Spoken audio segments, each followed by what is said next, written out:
Okay, good morning once more. I hope all the campuses are represented. I can be able to see a message from Mosoriot, can be able to see from Sambweni. I've seen Moranga. Meru, I haven't seen anybody from Meru, can just text. I can be able to see in the chat box. Makweni, and then also Mwingi. Very good, Mary Njeri from Meru. I can see you. Catherine from Makweni. Buya Ali from Mombasa. I can see Bless from Meru. Mwingi Joseph. Thank you very much. So I can be able to confirm that at least all the campus were able to get the link. So you can be able to see our number today is going high, which I am glad. So basically, as students are still continuing to join, we can be able to begin our lesson. I want to remind you that this lesson is also recorded, and also at the end of it all, I'll be able to produce the class attendance. So thank you very much for confirming your presence, and I'm glad that you are able to join without any hitch. So I would like to begin the presentation.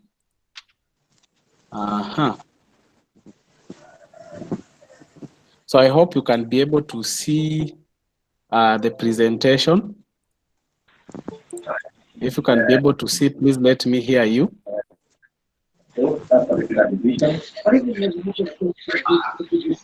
Yes. And please mute your mic if you are not speaking, so that we prevent. Are you able to see? Yes. Thank you very much.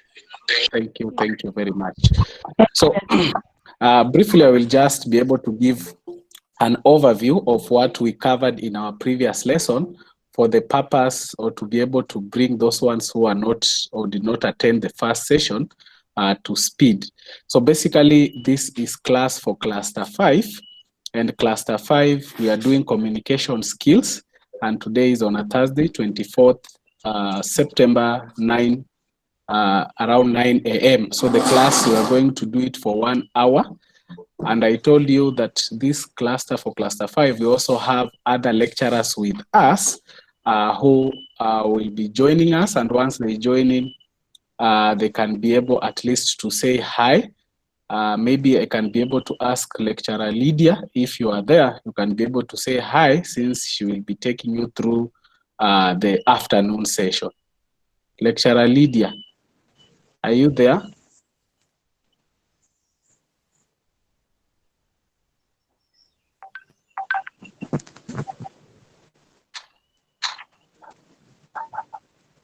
Hello, lecturer Lydia.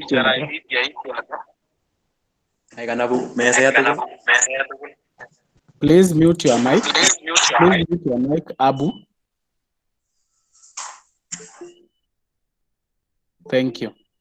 So if we have lecturer Ndegwa, if you have been successful in logging in, again, you can be able to say hi to the class. Ndegwa, lecturer Ndegwa Mwanyoha. He will be taking you through probably next week sessions. If we have lecturer Florence, you can be able also to say hi to the class.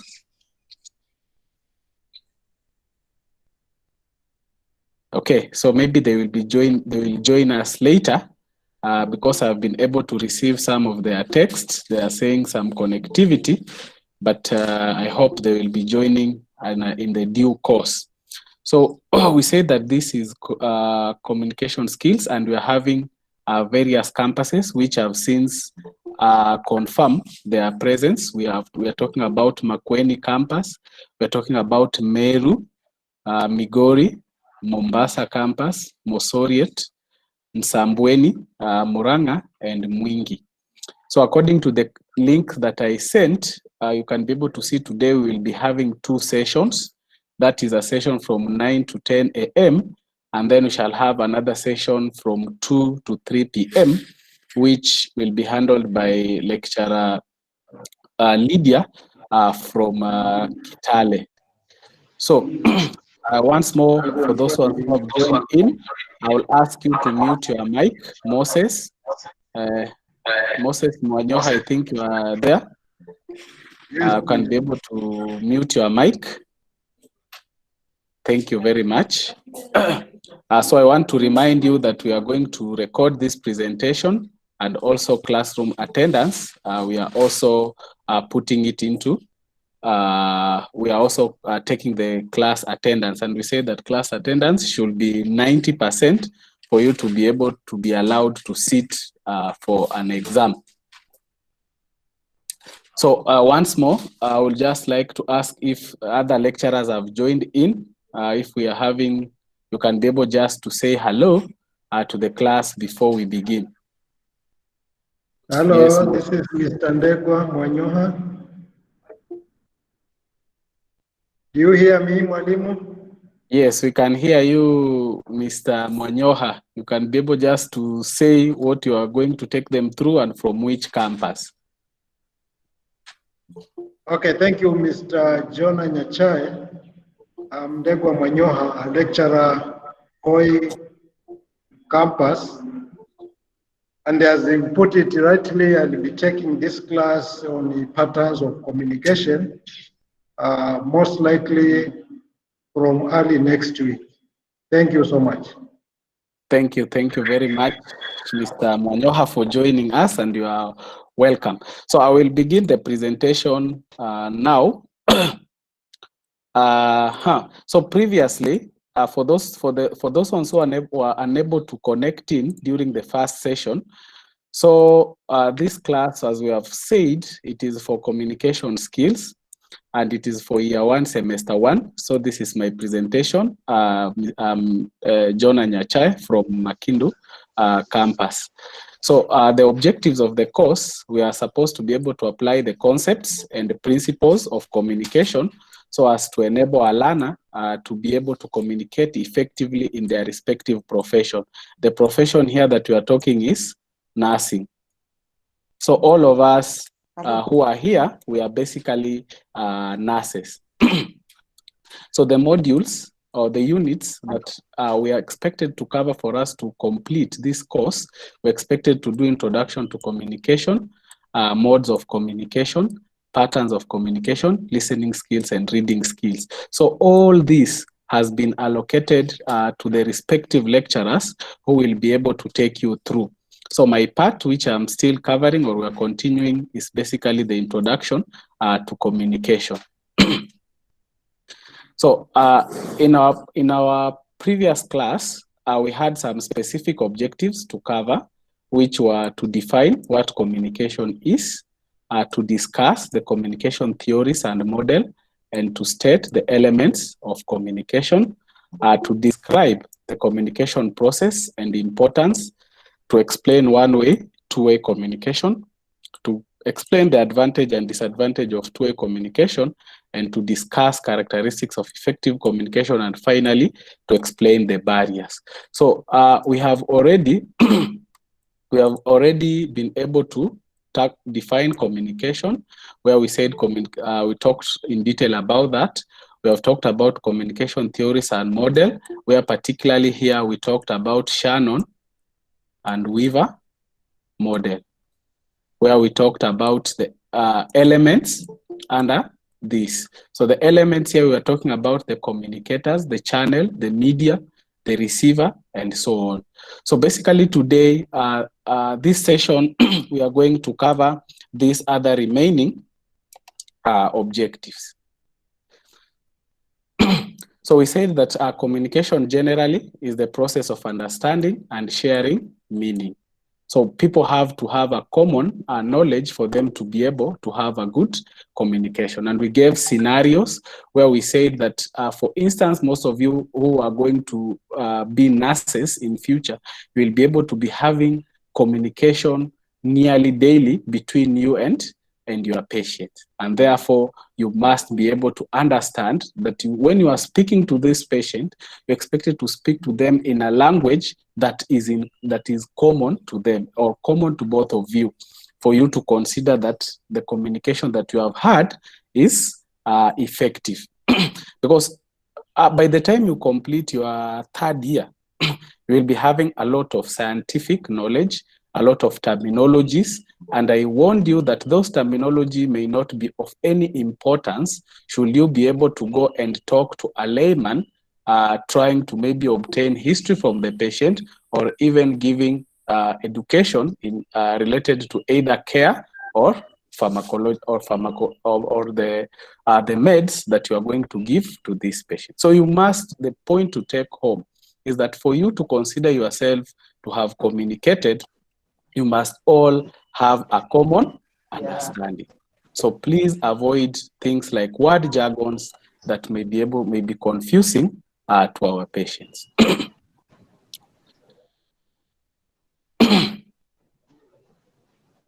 So in communication theories and models, we say that we have a communication by Shannon and Weaver, 1948, and we said we were able to present the concepts of Shannon and Weaver model, where we had the sender, the encoder, the channel, and the decoder, and also the receiver. So, and we also had the element of noise.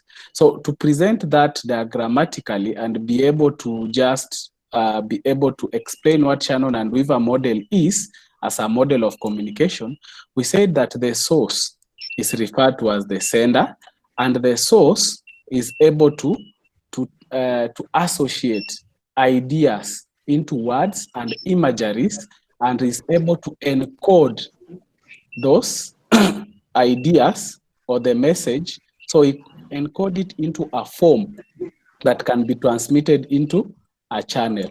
So whatever is transmitted into a channel is what is referred to as the signal. So this signal goes through the channel. It could be air, it could be through wires, a cable, it could be internet, and so on. So this channel now, you find now the recipient now can be able to decode the way the decoders in your houses do, and make and break those signals into meaningful messages. Yeah, you are in classroom. There's someone whose mic is on. Please, you can mute, or I mute you. So from there, you find that the recipient will be able to make meaning from the message or the signal, and then it's able to give feedback. So the sender will know that the recipient has understood through what? Feedback. So what is the implication of this model to us as healthcare providers or as nurses? You find that should you be in a position talking to a patient, maybe you are trying to obtain history, and then you find that the patient is giving you a feedback that maybe is not what you expected, it means that there is something that is interfering with the message. It could be noise. So theoretically, noise could be physical. That is physical. You can say noise could be physical. It could be psychological. It could be cultural. It could be even biological, and among others. So when you find that you are talking with your patient and your patient is not responding well, then in that case, you may note that maybe your patient is having a problem with their physical or psychological aspect. It could be that they have gone, they're having mental illness, so they can't understand you. It could be the sickness in them, it is causing some biological disturbance, and therefore they are not able to understand them. So what I want you to take into consideration as student nurses or upcoming nurses, there is no such thing as a difficult patient. You know, sometimes you may find in the ward that nurses are complaining that, oh, I will not attend to that patient because he's a difficult patient. But that should not be the case. It is a patient under difficult circumstance. I think that is how I can be able to best put it.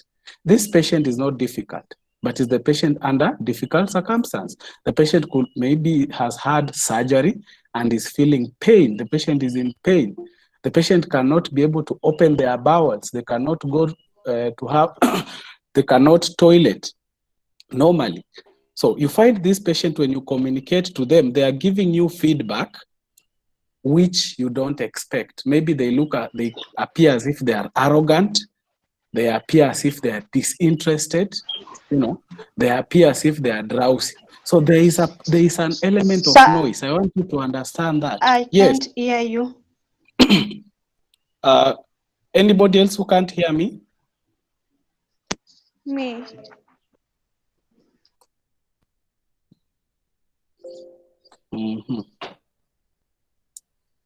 Let me check what the problem is.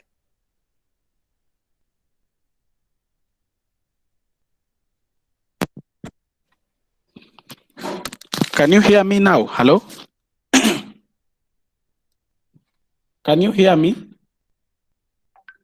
Can you please confirm if you can hear me?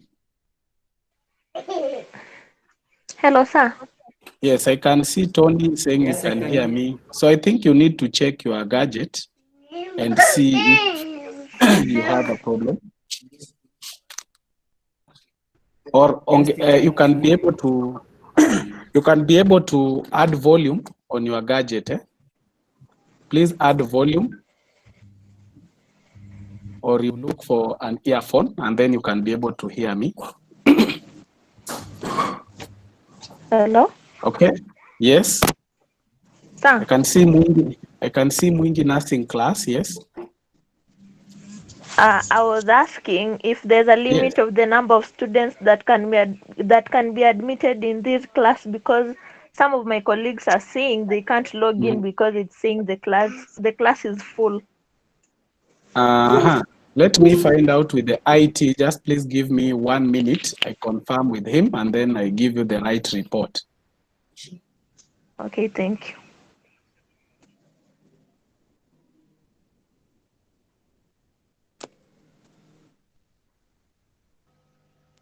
For those who cannot be able to hear the teacher, you can switch on your captions. You can be able to hear. You can be able to read what the teacher is saying. So the IT specialist telling me that we have a limit of 250. So I think for your class, that is mwingi. I can be able to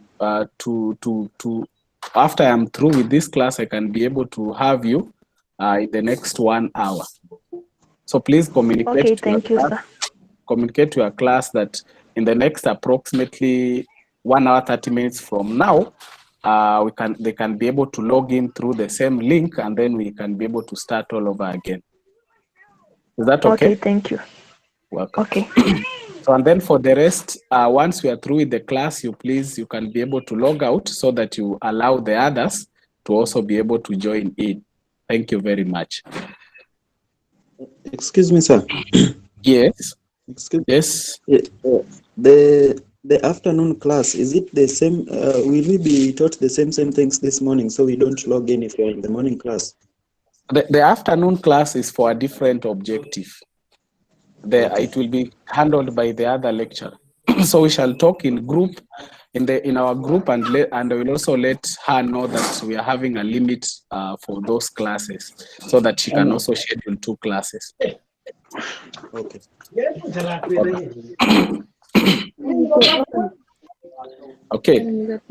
So we can carry on. Okay, sir. Yes. The same problem is with Migori campus, so you can also consider them. Okay. Again, also those you can also communicate to those ones in Migori, and all classes that maybe they have not attended this session. In the next 1 hour 30 minutes, we shall have another session so that they can have an opportunity to log in. So you can tell that even to your class members, all of you from Migori, Mombasa, Meru, because we have a limit of 250. Thank you. But I will also inform that to the management, and they see what we can be able to do, either to reduce the number of campuses and create more clusters. Sir. Yes. Yes. Also Msambweni, yes, Msambweni campus. Also Msambweni campus also. Okay. Yeah. Sawa. That's a good feedback, which I will give to the IT and also the faculty, so that they can be able at least to consider splitting down the number of campuses, so that we can all be accommodated. Thank you. I have a question. Yes, Martin. How can we access the notes now? I would like to inform you that, in a higher institution of higher learning, basically learning is student-directed or self-directed learning. The lecturer comes in to facilitate. So sometimes I usually give notes. Sometimes I expect the student to get the objective, go and do research, and be able to come up with their own notes from whatever I've been able to teach. So in institution of higher learning, normally we don't give notes except under exceptional circumstances. So to some of you, I have already been able to give through your class representative, who are able to contact me, and I was able to share with them notes. But basically, our purely institution of higher learning, we expect student-directed learning. So should you get it, well and good. Should you not get it, you shouldn't be worried, as long as you have the objectives and the whatever you're expected to learn, then you can be able to listen and then guide yourself. Is that okay? Okay. Hello, sir. Thank you, Martin. Yes? I was asking if there was a recording of the previous class, because there are people like I who thought this was the first class. The previous class was recorded, but the recordings are usually sent or relayed back to the headquarters. So I normally don't keep the recordings, but I try as much as possible to preview the class. As you can see, I am previewing what we covered in the last lesson before I begin the lesson. So if you just hold on tight, you can be able to continue together. Okay. But should I have those recordings, I can be able also to see the best way in which I can be able to relate to students. So it is still early, and let's see what will happen in the coming days. Thank you, William. So I think we shall carry on, and then I will take lessons at the end. Questions, if you have any questions, you can be able just to write it in the chat, or you can be able to write it down, so that at the end of the lesson, I can be able to review and respond to some of those questions. Thank you very much. So let us continue. So we're talking about the Shannon and Weaver, and we have been able to talk about the implication of noise in nursing. That should you find that the sender, you are talking to the recipient, and the feedback that is being relayed is not what you expected, then you have to know that there is something that is disturbing or harmful to your patient, who is the recipient. So we have agreed that going forward, that there is nothing like a difficult patient. Nothing like that. This one we have said no. We are only having a patient who is in a difficult circumstance. Difficult circumstance because there is element of noise. There is something in their psychology that is affecting them. It could be biological and so on. Yeah. So we have talked about that the advantage is the concept of noise, which I have emphasized, which help us in making communication effective. So if your patient is not responding well, then you can be able to intervene and eliminate this noise. You can give drugs, that is pharmacological. You can be able to give psychological counseling, just to talk to them, to allay anxiety. You can reassure them, through your communication. So this model also takes communication is a two-way process, that is between the sender and recipient. So if you are not in the same wavelength, you have to find out about noise. So the elements we also covered in our previous lesson, and these elements we talked about encoding and decoding, which already I've shown you through this model, encoding and decoding. So in encoding, we are talking about process of taking mental image and associating the image and putting them into what? Words. And then decoding, you are now getting those words, and actually it is the process where now you are getting those signals and then converting them into words, into images, so that you can be able to understand what the sender was saying. And then you also have the communicators, which is an element, and the communicators here are talking about the sender and receiver, the two persons. And then we're talking about the message. The message here, talking about the verbal and non-verbal cues. So you shall cover this later on in the course. And then another element of importance is what? Channel.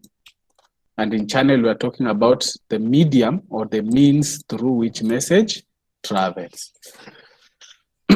And then another element is the element of noise, which we have said it could be physiological, it could be physical, it could be psychological, it could be what? Cultural. And we have been able to talk about talk about noise or the implications of this noise in this Shannon and Weaver to patients.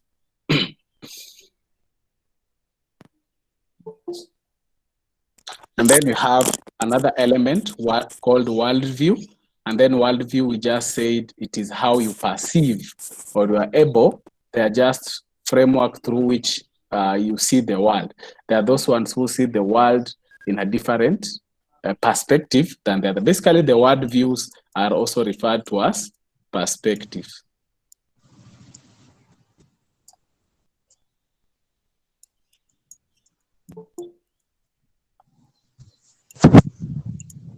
Those ones. And then the context. Context here, we said before, the context was thought to be an actual physical setting, but nowadays context is thought for as relationship. So when you're saying a physical setting, for example, we are talking about the way you speak in church is not the same way you speak when you are in the market. So you find those physical environment are doing what? Are actually influencing the way or the manner in which you are able to communicate.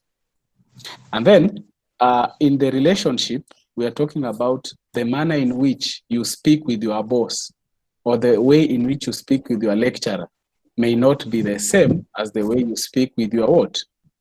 With your colleague or with your friends or your brother. So there must be some difference. So that is an element in communication called context.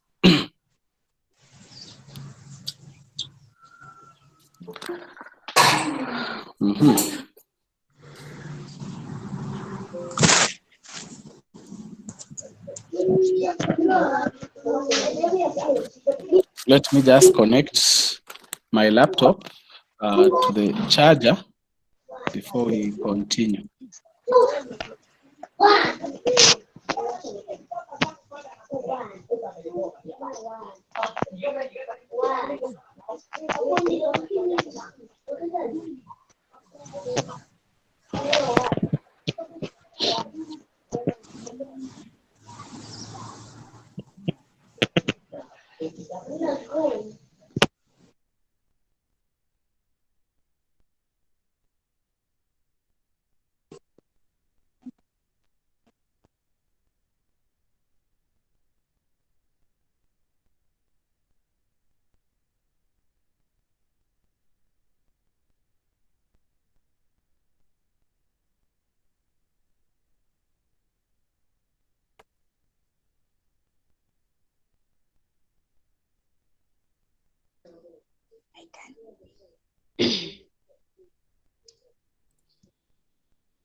There's this element of feedback, which according to Shannon and Weaver, we said it is basically the reaction.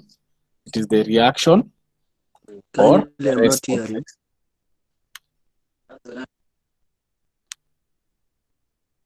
Please increase the volume of your gadget. Increase the volume, or if it's possible, you can be able to also ask or find a headphone.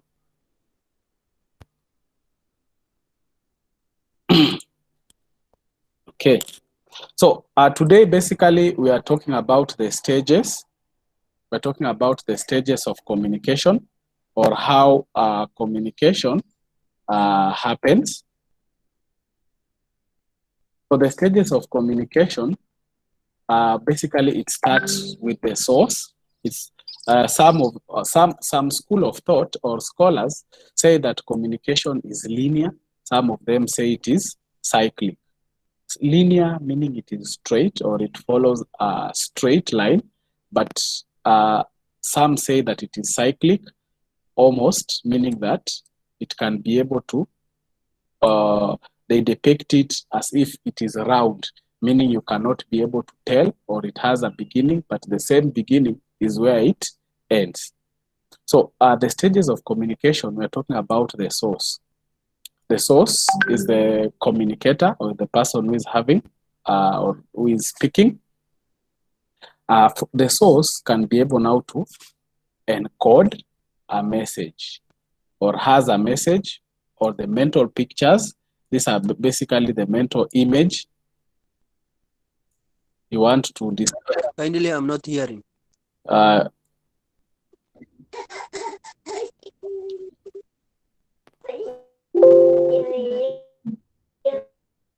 Someone is saying that he's not hearing. So I'm saying please ensure that you increase your volume of your phone or your gadget to be able to hear. Right? Please increase the volume of your gadget to be able to hear. because some are hearing very clearly. So it means that it is for individual gadgets that you need to check. Either you look for an earphone and be able to hear or increase the volume of your gadget. Thank you. So we are talking about the stages, and please mute your mic. Please mute your mic because I will mute you.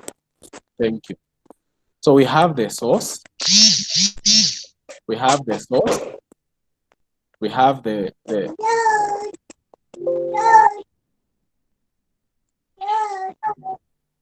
Osman Adan. I've said you mute your mic. Osman Adan. Let it be the last time that you are leaving your mic on, or I will be able to eject you from the group. Shachela, can you mute your mic?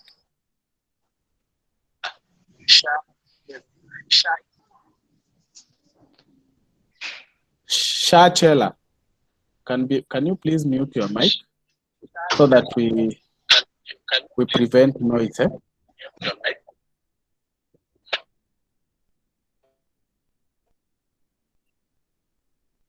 Thank you.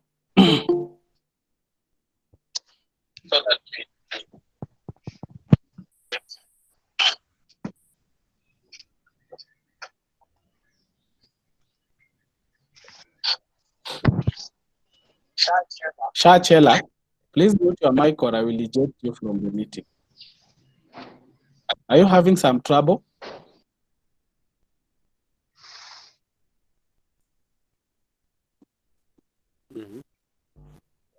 Okay, thank you.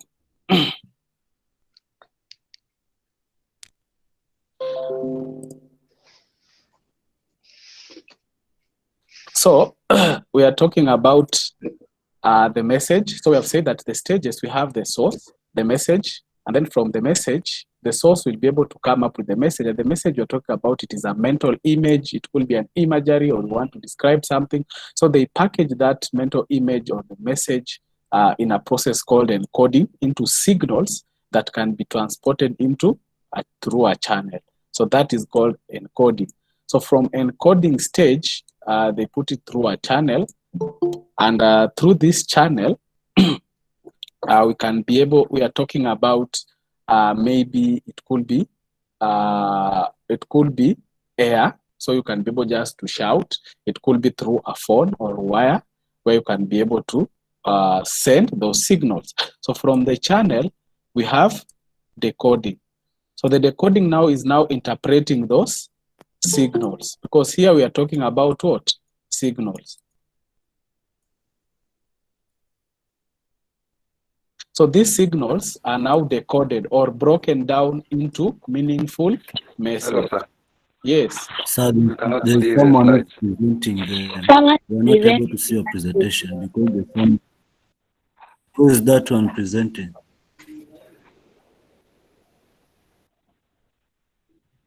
There's someone who has taken over. So Yeah, work. So if on a lighter note, you need to spend at a minimum of about 8 years for you to reach where I am. So please don't take my work. Wait for your time. Yeah, thank you. So please have some patience. Someday you will be here. So please don't take my work. I am here. Thank you very much.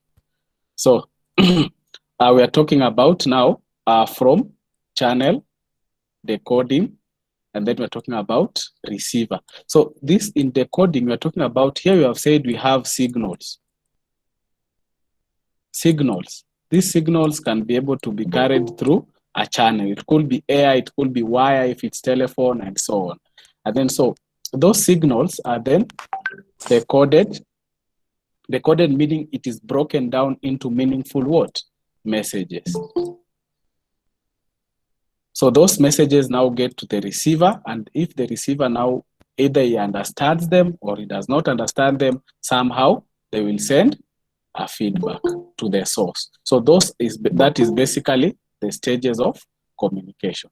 It begins with the source formulates the message he encodes them or he packages them into meaningful signals that can be passed through a channel.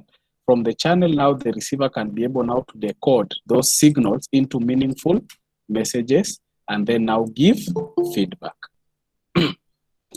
So we have the one-way, two-way communication, which is our another objective. The one-way, two-way objective, the communication basically can travel into two directions. And this one is what we call the one-way and two-way. So the one-way communication is whereby you find there is no facility or expectations of what? A feedback. So here, there is no feedback. That is the point to take home.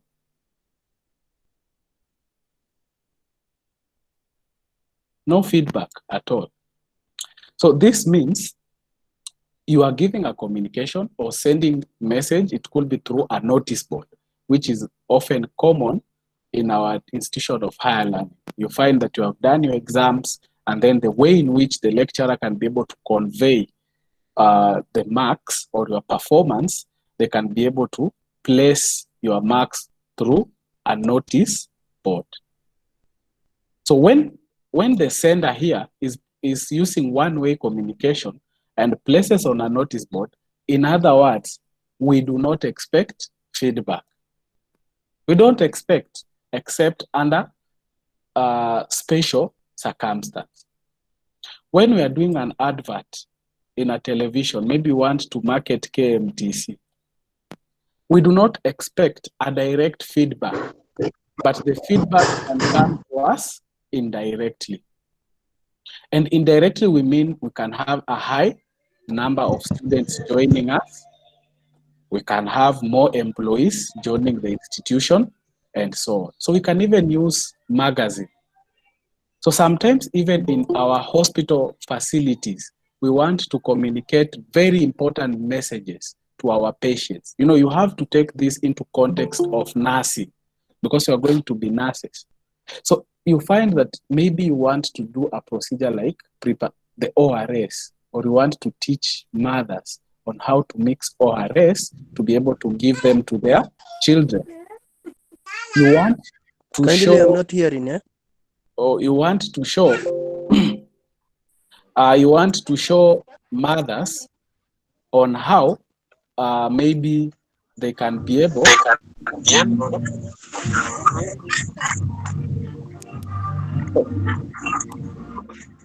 Hey, can you mute your mic? Because if I mute you, I will just eject you from the meeting for bringing noise. So mute your mic, please. Cindy, yes. Please mute your mic. You have to mute your mic because you can even hear. Yeah, thank you. Thank you very much. So I've had someone has written and asking ORS, what ORS is. Sorry. ORS is basically oral rehydrating salt, where you find a mother or a baby is having diarrhea.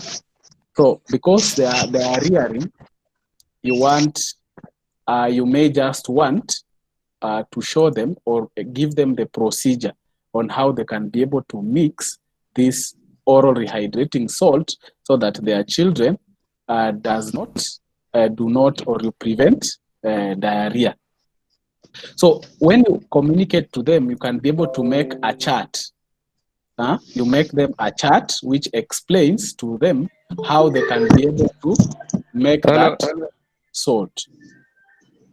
Yes, hello. Stephen, is it Stephen Keitani?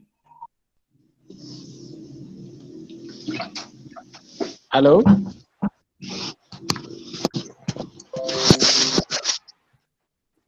Hello, someone was saying something? Onesimus? Okay, so please, a quick reminder, please mute your mic so that we don't have a lot of interference. Thank you.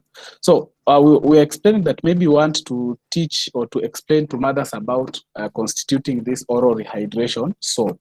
So you give them a chart. You can be able to make a quick chart and give them. So when you give them, you find that you do not expect reply from them, direct reply. But you can be able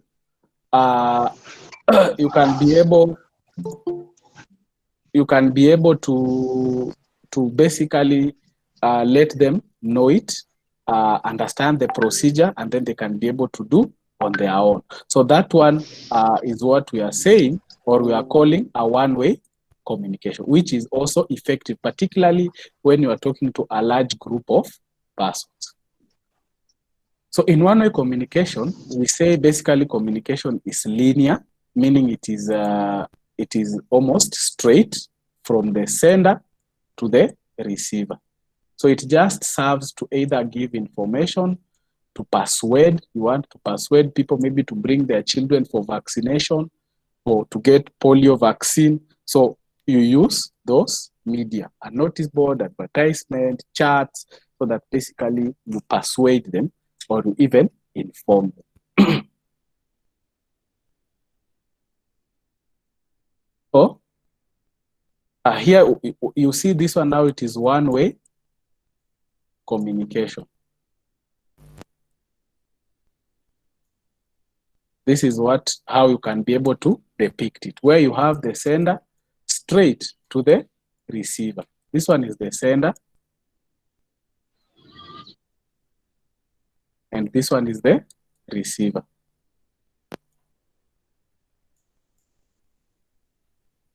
So, and this is the channel. The channel here could be notice board.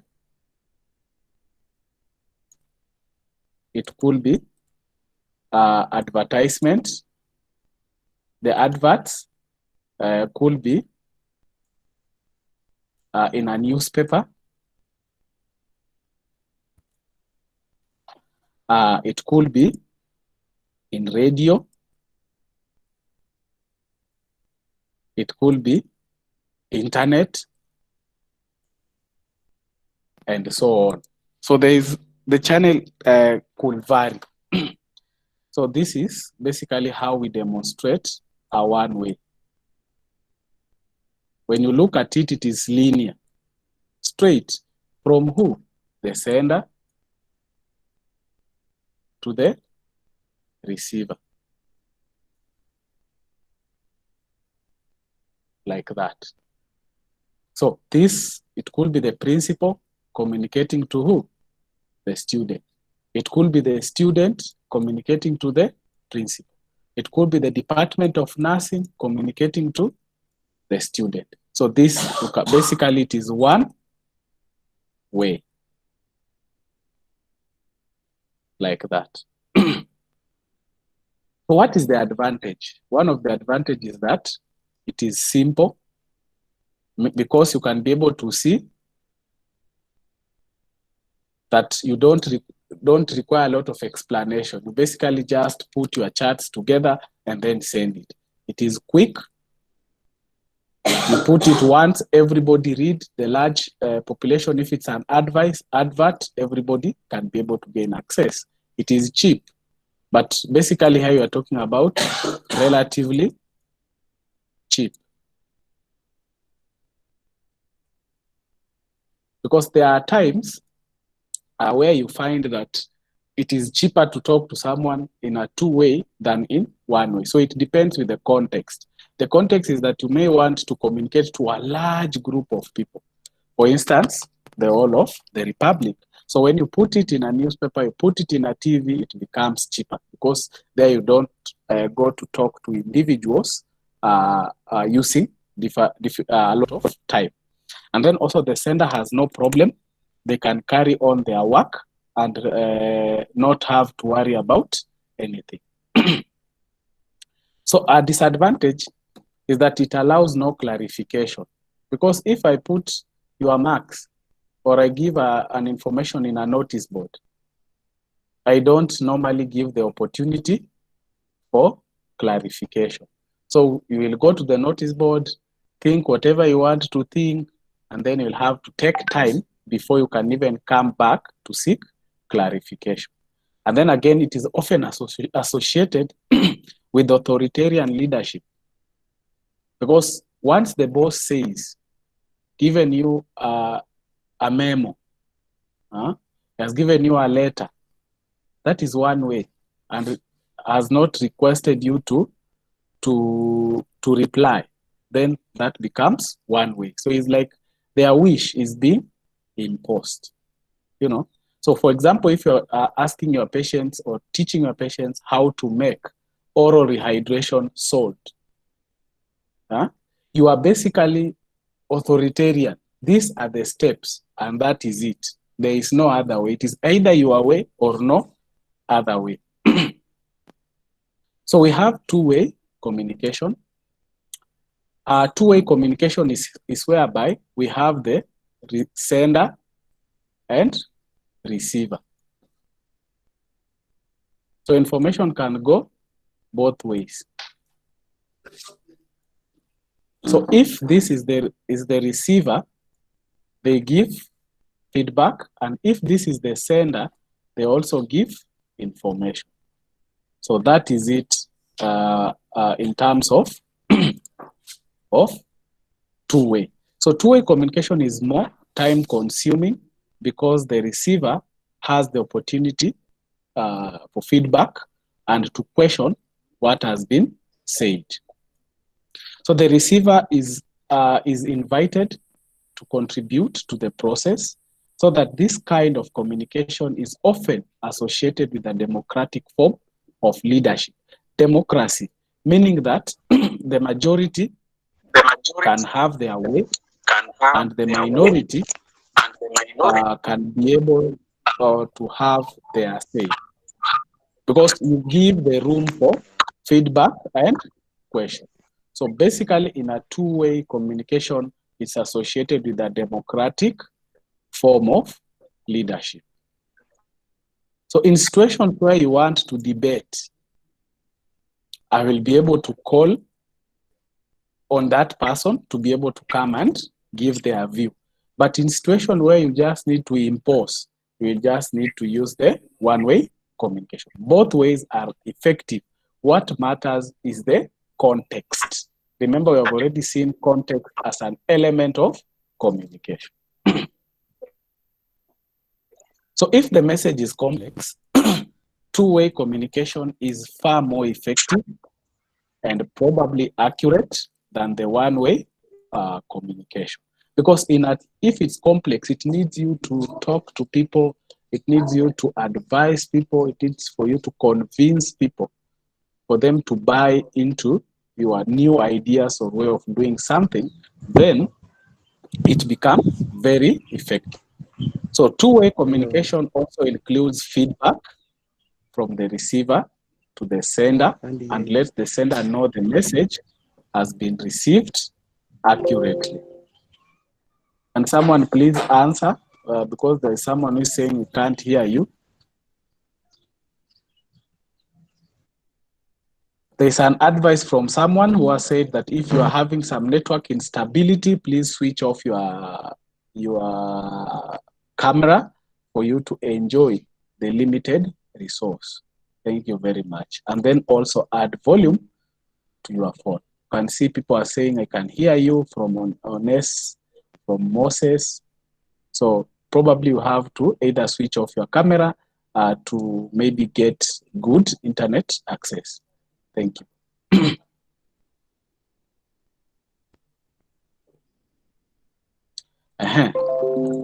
So let us continue. You can hear some message.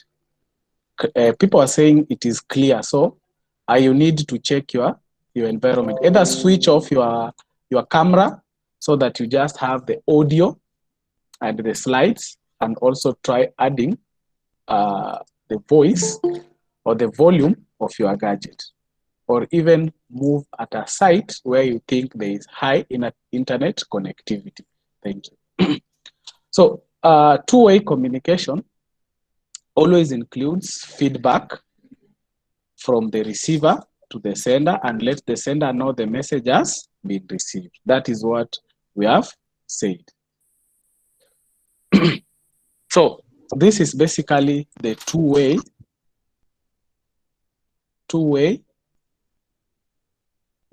communication, where we said we have the sender and the receiver. So here we find the sender, there is information, there is feedback. So you can be able to see communication is both ways. It can come from the receiver or from the sender. You know, it is almost cyclic. This is what we said it is cyclic. Remember, in one way, we said it is linear. So maybe if I take you back, you can be able to see linear, direct. Here now we are talking about cyclic. So the advantages in two-way communication, communication is negotiated. Both sender and receiver listen to each other. They gather information and are willing to make changes to work together in harmony. And then their intent is to negotiate a mutually satisfactory situation. That is the advantage of two-way. We are saying that communication can be negotiated because we have already said that this one is used by democratic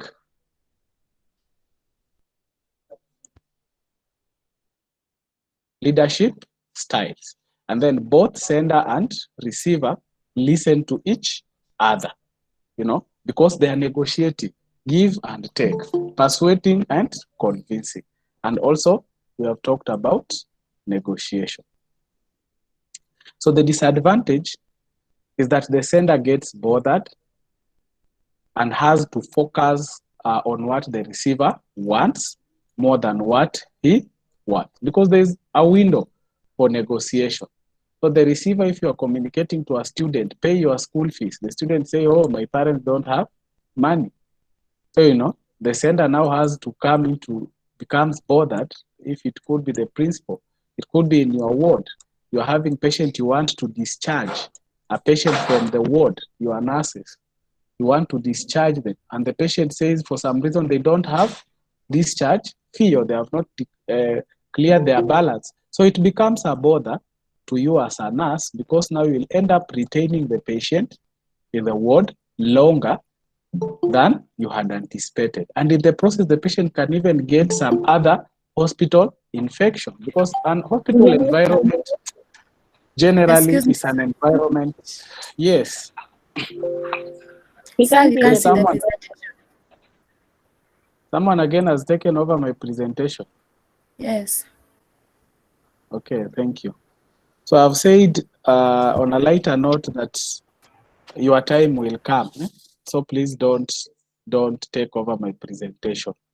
Just wait for your time. Someday, surely you are going to become lecturers and professors. So this is just only my time, and your time will come. Thank you very much.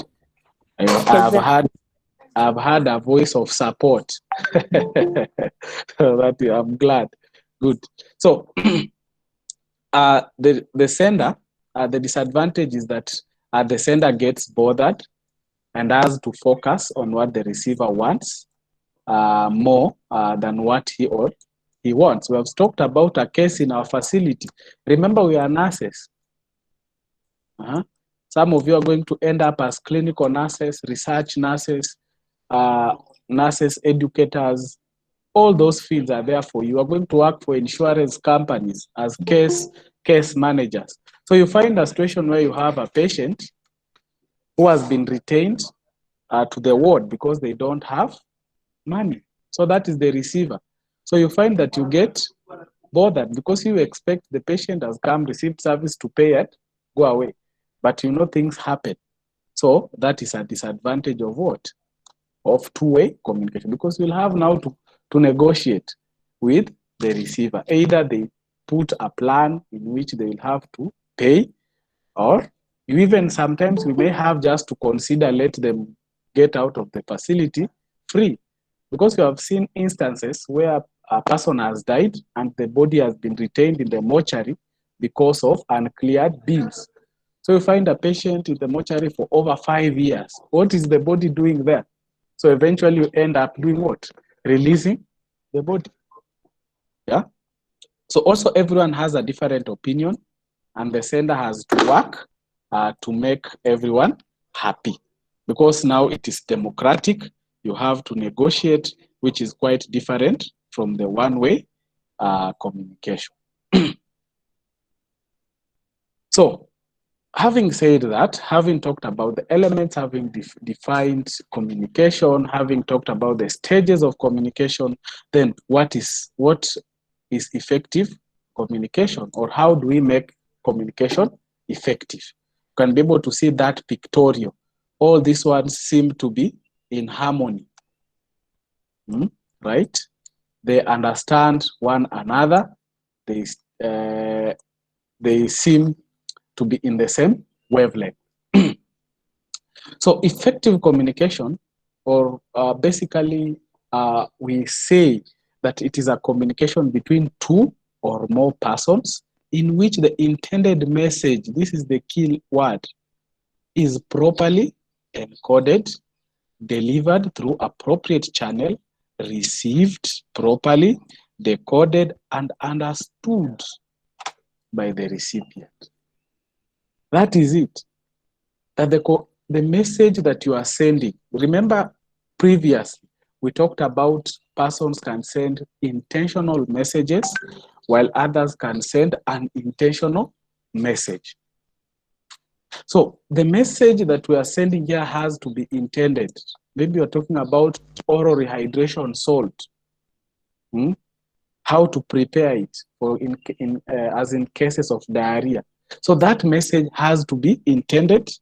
You put it, or you properly encode it. If it's through a chat, it could be through a telephone call, it could be an advert, and then the receiver now can properly decode and understand. So that is when we say it is effective communication.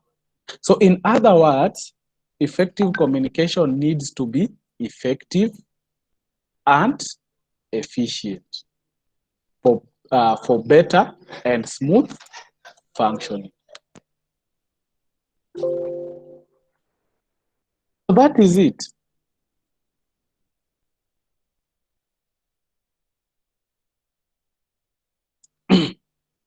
So that is what we say is effective communication, where it needs to be effective and efficient. So therefore, this means that communication is not mere talking, chattering, or blabbering in a nonsensical manner. Excuse me. Yes? Excuse me. Yes? What is the meaning of count? Pardon? Yes, Augustine. What is the meaning of count? Yeah, I'm asking. Teacher? Yes, I can hear you. What is the meaning of count? Meaning of? What is the meaning of full meaning of count? Oh, those ones. Okay, Augustine, I think I can hear you. Cont, when you find it in a slide, it just means continuation of the previous subject. Like this one here, we are talking about effective communication. So we are still continuing. It is the slide which is together with effective communication. It's just continuation. Thank you. Okay, thanks. Welcome. Okay, so we're saying that when we're having effective communication, we are not just merely talking and chattering or blabbering in an nonsensical manner. We need to have information that is making sense. So, in other words, effective communication has to be systematic with an objective that is a piece of communication or what the communication aims to achieve. That is when we say that is effective communication. So hence, communication is said to be effective when all parties, that is the sender and receiver in the communication, assign similar meaning first. They have similar meaning to message. When you're talking about ORS, I need to find out that all of you understand that ORS here in this context is oral rehydration salt, that does not mean any other thing.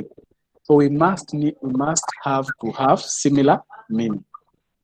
Again, effective communication, we need to listen carefully to what all have been said, or whatever has been said. And then also effective communication can make the sender, should make the sender not feel hard to understand. It should be easier.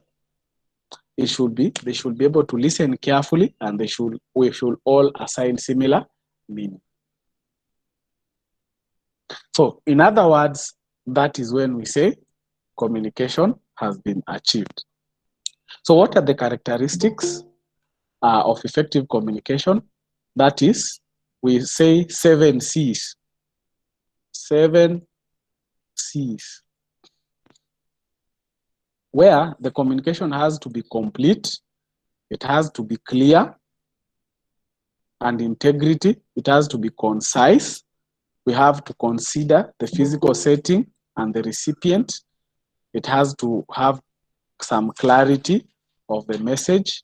It should be courteous to be mentioned, and it should be correct message all the time.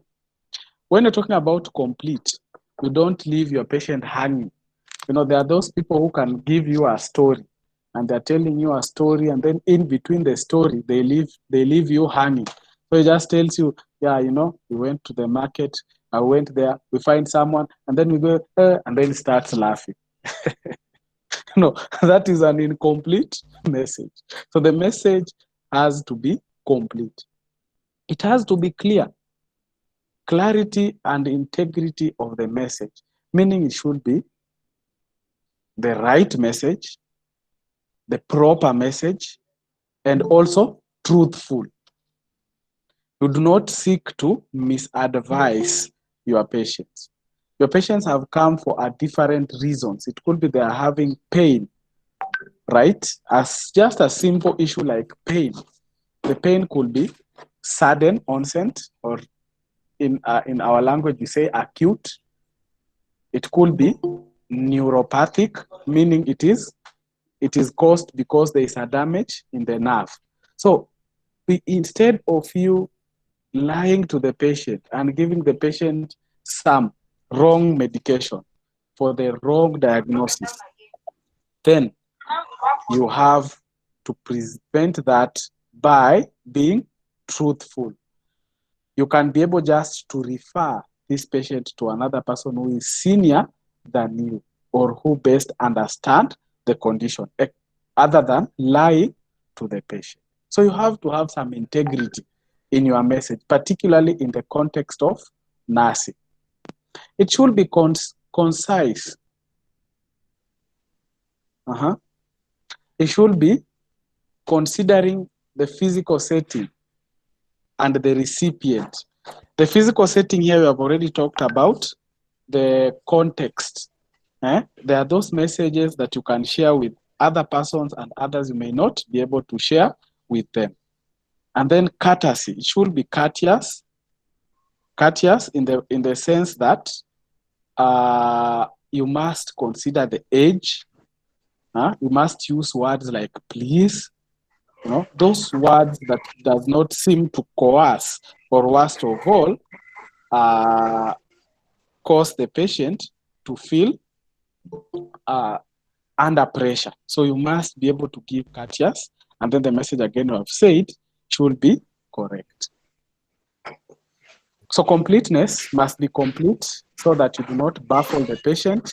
Better communication helps in better decision making by the recipient. Clearness and integrity. The message should be conveyed or sent must be clear and also having some integrity, and the clarity of thoughts and ideas enhances the meaning. So the pitch and the pith and the substance of the message should be based on honesty and accuracy. You give honest messages and accurate. And then consciousness means that the intended message must be free from verbosity and should should be so written that it is intelligible at the first sight. Verbosity will mean you are giving a lot of words just to describe a simple concept. You use a lot of verbs.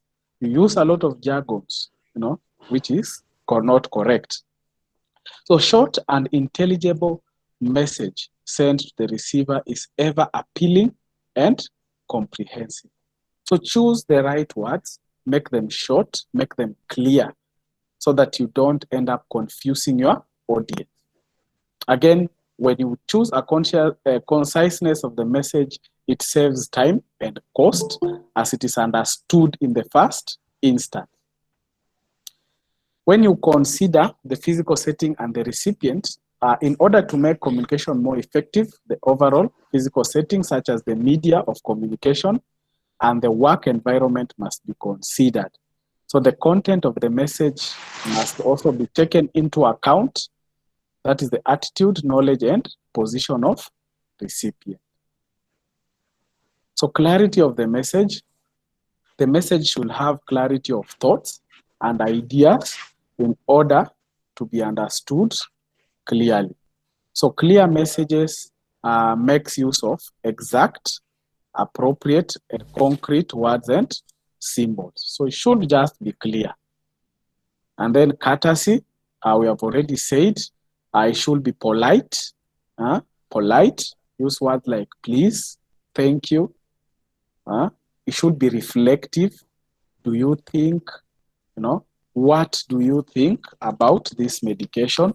Do you think it is helpful? And then should be enthusiastic. And then it must also show the sender some respect for the receiver and be positive and be focused on the receiver. Also, there is the correctness of the message, where the drafting of the message should be done in such a manner that the final message does not have any grammatical errors and repetition of sentences. So the message should be exact, correct, and well timed. It should be correct. So in summary, we are saying that the characteristics of an effective communication is the 7 C's, which we have narrowed down to correctness, clarity, consciousness, completeness, consideration, correctness, and courteous. So what are the advantages of effective communication? One of the advantages is that it prevents misunderstanding because it is clear and has a sense of direction. So people will not misunderstand you. There are circumstances where you find you talk to your other persons and then you find that you have been misquoted. Like right now I've told you to be patient and you will become lecturers. You will find someone has misquoted me somewhere and said that I have bashed you, but not putting into consideration the context of the speaker who said in a light note, meaning being polite and trying just to avoid misunderstandings. So that is an advantage. The second advantage is that effective communication skills provide clear and defined policies, and this now helps the organization to be what? Successful. When you are a manager, a nurse manager, you have over 500 nurses working over you, plus other healthcare workers, then you must be able to communicate and give clear and defined policies, because if they don't understand you, everybody will go their own direction, and eventually we are going to have a disorganized institution whereby success will not be guaranteed. Again, effective interpersonal communication skills, such as listening skills, making eye contact, will be able to also boost your personality. So if you are an effective communicator, yes? Hello? I'm not hearing. Arshad, you need Anthony Wambua. You are not a lecturer. Please On a lighter note, accept your position as a student, so don't take my presentation. Okay. So, Olivet Aziz, can you please increase the volume of your mic? Please increase the volume of your mic so that you can be able to hear me clearly. So some of these things we just say on a lighter note so that if anyone was sleeping, you can be able to wake up and we continue the class. Anthony Wambua, don't take it personally. I'm referring to the 250 students here. So please refrain from taking over my presentations. Thank you. So another advantage is that if you are an effective communicator helps you to make or understand things, and it gives a sense of self-satisfaction. So if you have good communication skills, you will be able to communicate the goals of your organization, and the people you communicate will perform their jobs effectively, which will again lead to the success of the organization.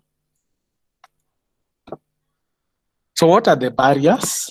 For us, there are barriers, meaning barriers, they seem like walls. So when we destroy these barriers or we break them down, we are going to have good communication. So what are these that we need to break so that we have effective communication?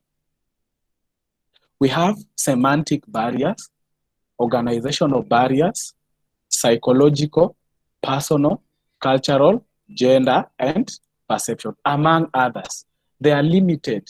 They include this, but not limited to this. There are so many which you can think, like language, environment, physical, and psychological. Maybe I'll just mention a few. So when you're talking about, so this is the barriers to effective communication. I've listed there all that. All those are barriers. Basically, they are the walls which prevent the sender from communicating effectively with the recipient. So we need to destroy the what? The barriers. We need actually to break down this wall completely, like that. So here, the physical barriers that we are talking about, it has to do with poor or outdated equipment. Yeah. So for example, you are having your phone is causing some disturbance, you're not hearing me well, and maybe it is yours. Then you need to acquire one so that you can be able to communicate well. It could be the environment. Internet is not, you are not having access to internet. So find somewhere where you can be able to have access. If it is a hilltop, if it's on somewhere elevated, it could be on you are in a flat somewhere on the basement, you can consider going on the roof and see if you are going to have some improvement in internet reception. We also have emotional barriers. Emotional barriers here we are talking about anger, sadness. So also being extremely nervous or having your personal agenda can also influence the manner in which you can be able to communicate. So when you go to communicate with your patient, with your bosses, when you are annoyed, you may not communicate anything. You will find yourself just ranting and not giving any message at all. So you need to check your emotions and your feelings. And then we also have we have language. Language, most of you are going to work in areas outside your home area. People from Northeastern may come to work in Makindu, from Makindu, Mombasa, you get to meet a lot of people. So language could be a problem, which maybe you can make effort to try and learn the language or understand. So also slang, professional jargons, like the way we said, we call bones, radio, ulnar, skull, we call it cranium. Avoid such kind of words when you're talking with a common layman person. There's someone who has microphone on, which is having some effect. Please mute your mic. That is Alugo. Thank you very much. So we also have physical barriers, like we're talking about ill health. We're talking about ill health. In ill health, poor eyesight, which a person cannot see or hear well, and also pain can also affect communication, and also organizational barriers, where if the rules of the organization are not clear, they can be able to make the communication difficult. So we have cultural noise, where people sometimes have stereotypical assumption.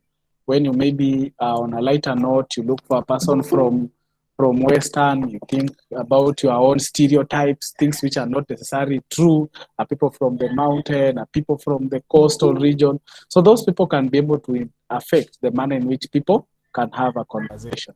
And then we also have semantic barriers, which refers to misunderstanding between the sender and receiver due to different meanings of words and symbols.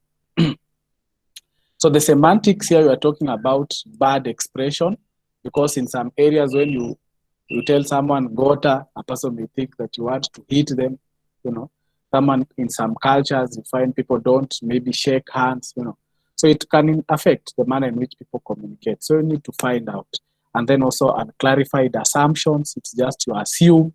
We have denotations and connotations, technical jargons, which we have talked about, faulty translations, where someone is preaching and saying hallelujah and the interpreter is saying amen. These are different things.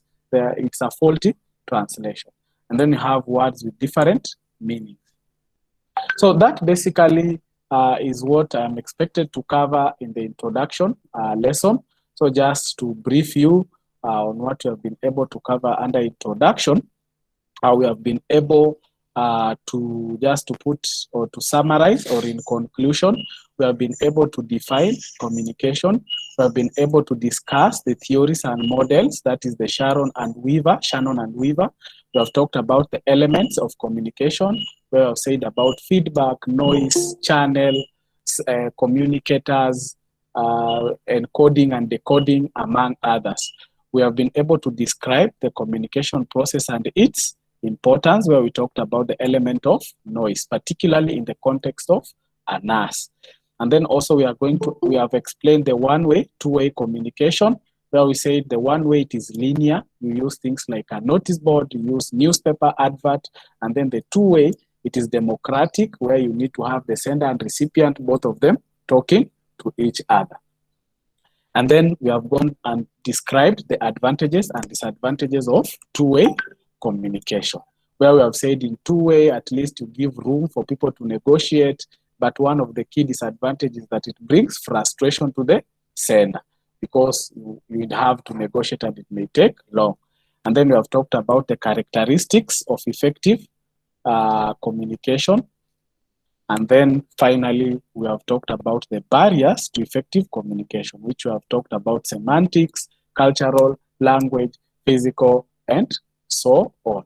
The characteristics here, we said about the 7 C's: completeness, clarity, consciousness, integrity of the message, and so on. So basically, that was the basis of our discussion. So I would like to take a few questions or any comment or addition from the audience. So if you would like to speak, please you just unmute your mic and then you speak. If you need to chat, yes, done. Hello, sir. Your slides and will help us to study. But if I send you the slides, I will just be spoon feeding you, Daniel. Don't you think so? It will be helping us. Because you have said. Okay, I said in our previous lesson that all of us should have access to the e-learning platform. There are additional material in the e-learning platform. So you need to make a point, visit that point, and then you can be able to have additional material. So this material, I have also been able to share with some of the class reps or some persons who have been able to inbox me through WhatsApp from various campus. So I will share my contact there. I'm just putting it in the message. Please don't flood my inbox, but let your class rep from the campuses just inbox me, and then I will be able to assist you. But I want to caution you that still it's a student-directed learning. Yes, Amar? Asa. Yes, Caroline? It's not that you are spoon-feeding us, but the problem is that the e-learning... Yes, Amar, we are hearing you, but we are losing your voice.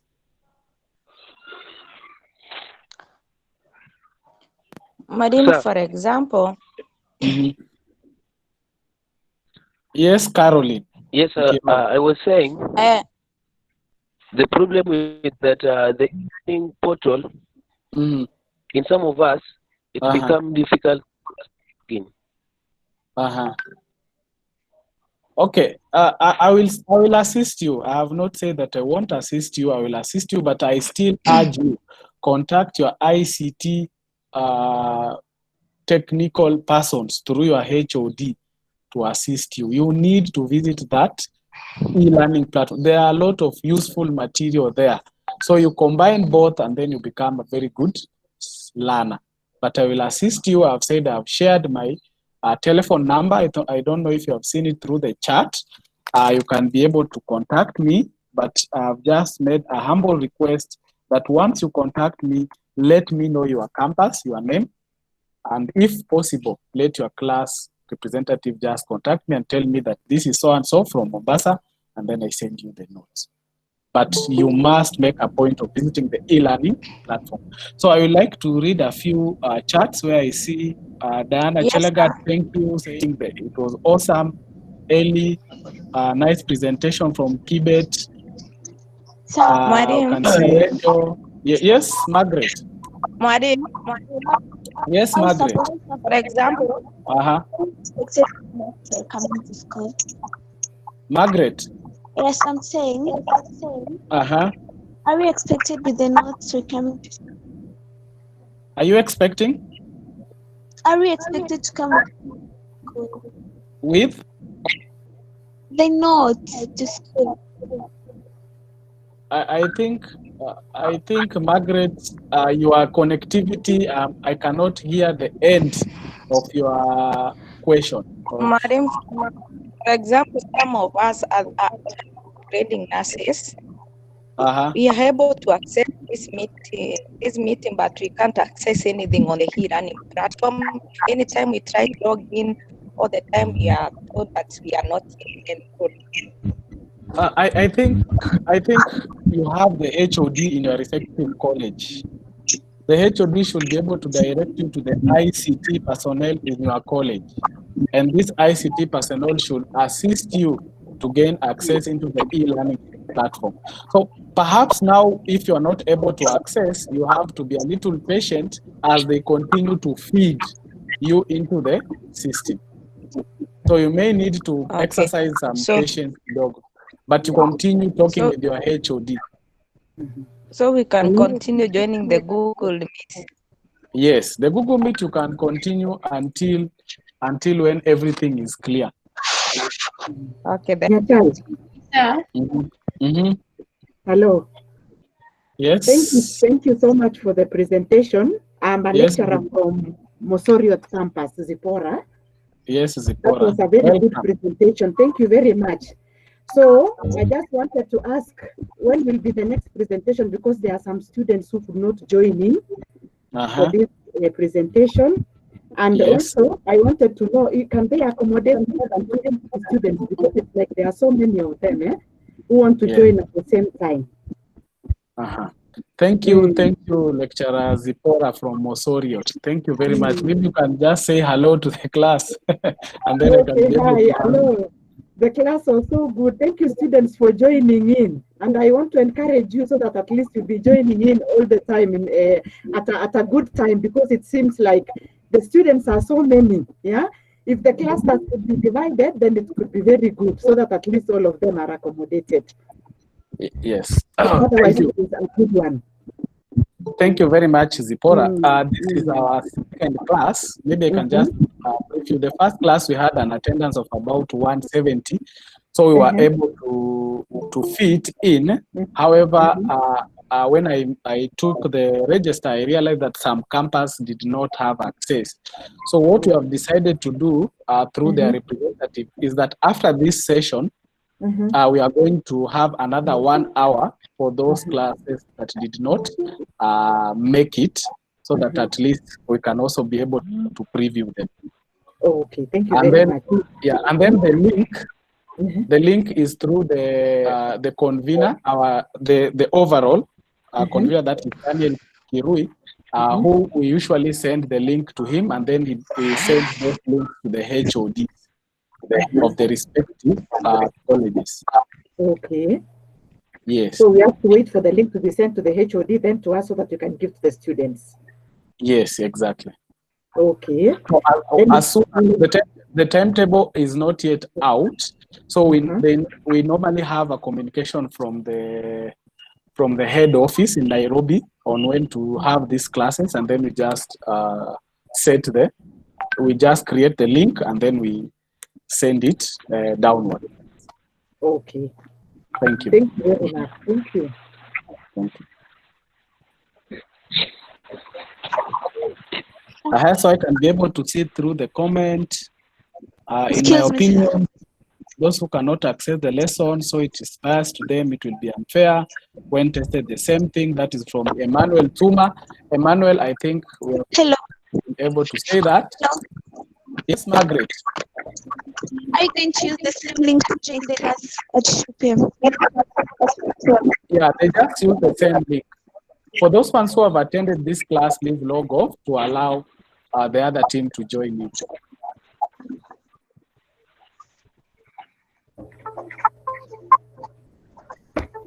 Thank you very much. I'm seeing people leaving the meeting. Thank you. So please inform your colleagues to be able to join in, so that we can have the second session. For those ones who missed. Hello, sir.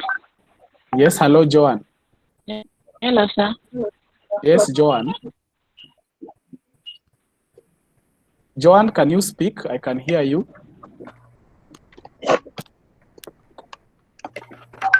Hello. Hello. Yes, I can see IVIK business.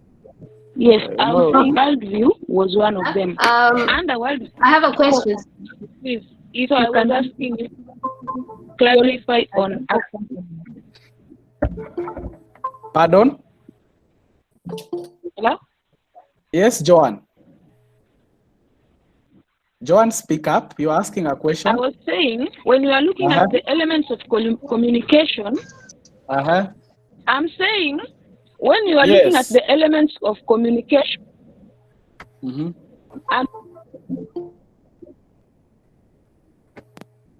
Joanne, you have muted your mic when you are asking a question, so I don't have your question. I can only hear you saying in elements of communication. What about it?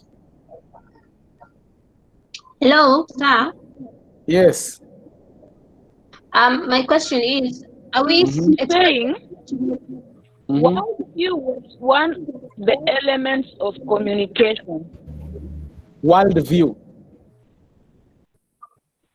Right? Worldview was one of the elements of communication, and under worldview, we had 5 core components. Yes, we had 5 core components of worldview, and axiology was one of them. Yeah, I said. Can you please expound on axiology as a core component of our worldview? Okay. Briefly, this content, I hope you can be able to see on your slide. So, in this worldview, we say that there are perspectives. How you are able to perceive the environment. So we say that there are other components, but I told persons to go and read about them because I didn't want to bother. But now you have been able to ask. When you're talking about the 5 components, that is epistology, ontology, we are talking about cosmology, paleontology, and axiology. We are talking about how people perceive.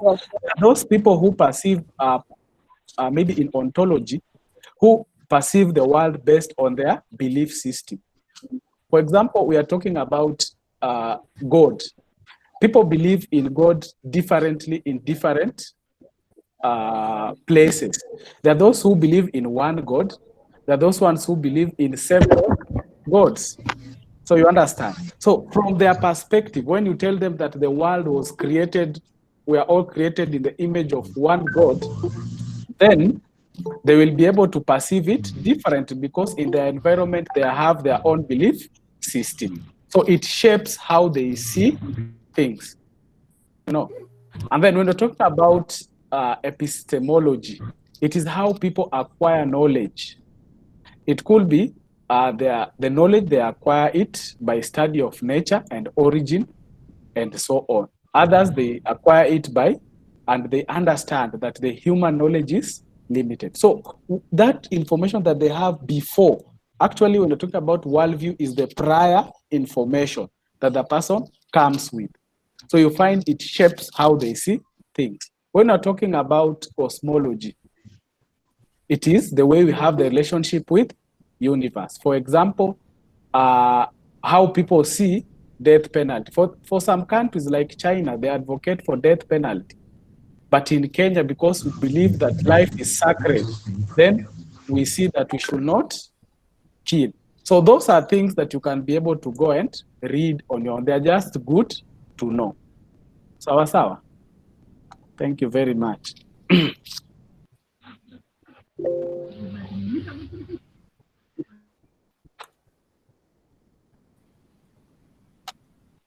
Hello, sir. Yes, Dan. Has the class attendance been recorded?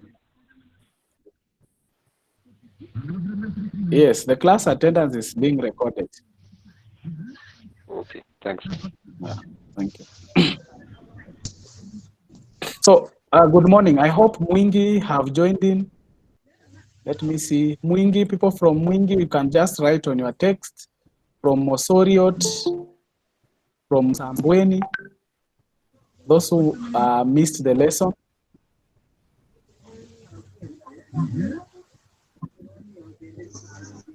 From Meru, I can see from Mosoriot. Okay, I can see Mosoriot. From Mwingi, okay, I can see someone from Mwingi. I can see Karen from Muranga. You have raised your hand. Okay, so we give them like 10 minutes and then we begin. Let them connect for 10 minutes.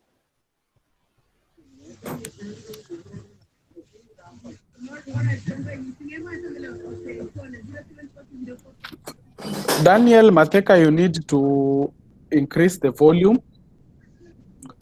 You need to increase the volume so that you can be able to hear. But right now, we are waiting for others to connect so that we can continue.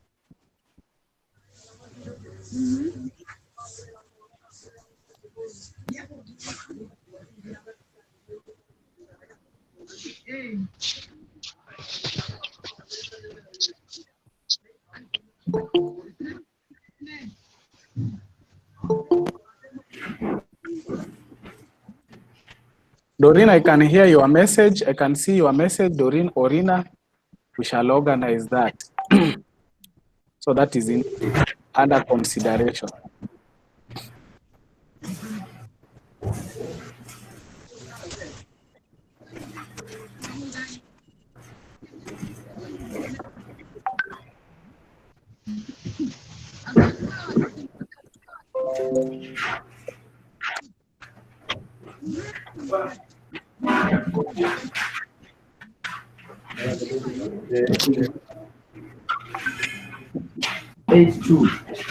So please, once you join in, you need to mute your mic. Caleb, you need to mute your mic. So please, as you join in, you mute your mic.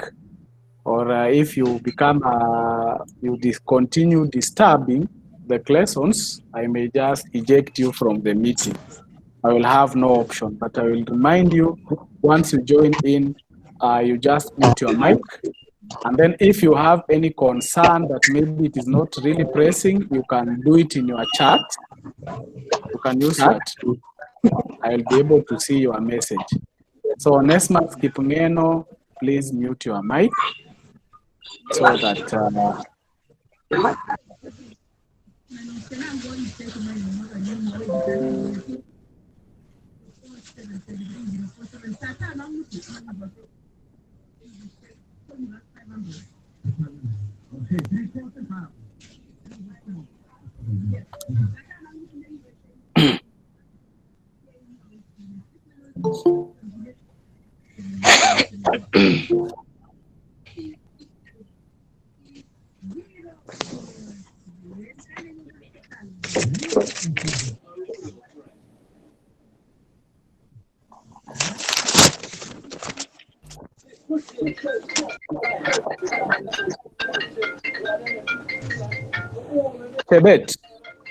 Chebet.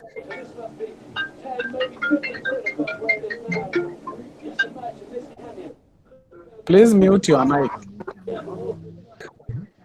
Yes.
Okay.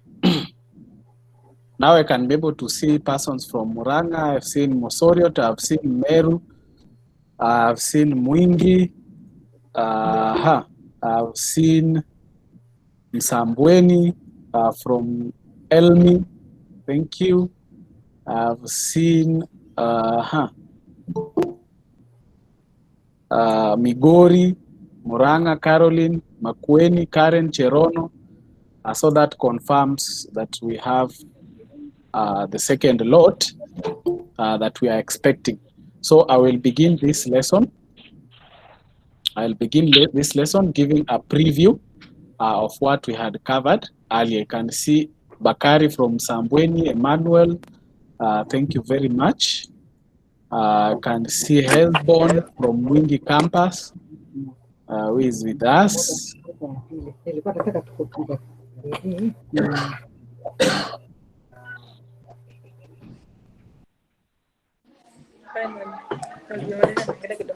So when you join, you mute your mic.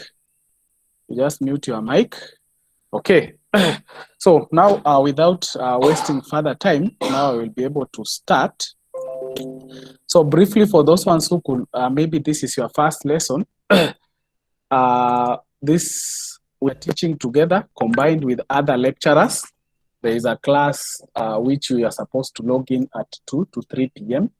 And I want also to notify you that the maximum number is about 250, unless, because in our first session, we had about 171 attendance, but today we have exceeded. So we'll consider on how best to assist you. So for today, you'll bear with us since the link I've already sent. So we are having 2 sessions. So the first session, we already had it in the morning. The persons who attended the first session have logged out to allow you for the second session to join in. So this basically is communication skills course, which I'm not teaching alone. We are together with other about 4 lecturers. We have lecturer Mwanyoha, whom we are with in the morning. We have Lydia from Kitale campus, who was here yesterday. And then we also had, today we are privileged to have a lecturer from Mosioriot. That is, I think is Zipporah. Yeah. So Zipporah is also in with us. So any other lecturer maybe who has also graced us with your presence, you can be able to say hi. Very good. So I want to remind you that this is an official, formal way of learning, and we are recording these lectures. And again, we are also taking class attendance. Your class attendance is expected to be 90% for you to be allowed to sit in the upcoming exams, unless things change, because we may have some face-to-face sessions. So basically, my name is Jonah Nyachai from Makindu campus. So we are, the other lecturers also have been able to pick on different units, which they will be able to take you through.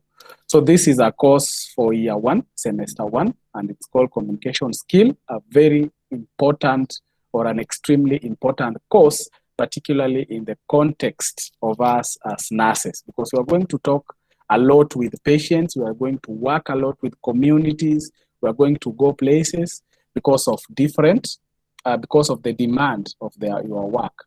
Most of you are going to end up as clinical nurse specialists who will work within our borders, and some of you will work without our borders. Those ones will go to Australia, will go to US, we will basically walk the world. So it is important, even as you prepare yourself to become the future nurses, to understand that communication skill course is a basic course to all healthcare workers, and it is not an exception. So you have to at least get the concept to enable you in your future endeavor. So my background is that I'm also a nurse educator, as well as a clinical specialist, particularly specializing in critical care nursing. So that is my specialist at master's level. Thank you very much. So to begin with, by the end of the course, the learner will be able to apply the concepts and principles of communication to enable him or her communicate effectively in their respective profession. And the profession here, you must be able to understand at this point, we are talking about purely nursing or the nurses. So whatever we are going to discuss, because this is the class for nurses, we are going to put it in a perspective of a nurse. I hope nobody forced you to do nursing, or if you are still contemplating doing nursing, then you have to make your decision as quickly as possible. But I want to promise you that nursing is a noble career, full of benefits, that if you have passion for, you are not limited. You don't have any limit. You work in various sectors. You can be a nurse, clinical nurse specialist. You can be a nurse educator, where you can be able to come and teach like me. You can be in a teaching institution of higher learning. You can work with the insurance companies as the case managers. You can work in the military service as the nurse, military service personnel. You can be able to work in research institutions as where you participate in clinical trials, and also monitoring of effectiveness of pharmacotherapy or drugs treatment. So the opportunities are not limited. You can be, this is actually the best time to become a nurse, because with what we have just experienced in the post-COVID-19, there is a sudden increase in the demand of nursing, and there is increased regards to the profession as a noble profession. So it is the best time. And I would like to tell you once more that this is where you belong. So if you are with us, then you expect better things in future. So this communication skills is tailored to help you as a nurse. I've already opened your mind and showed you the opportunity that lies there. So even as you continue through this course, I want also you to have some reflection on your path as a nurse. So the module units, basically, we are going to talk about introduction to communication, which is 4 hours. Basically, this is my unit or what we are going to cover. And then someone else will take an afternoon session in the modes of communication, which is supposed to last about 10 hours. And then we have patterns of communication, which will last 4 hours.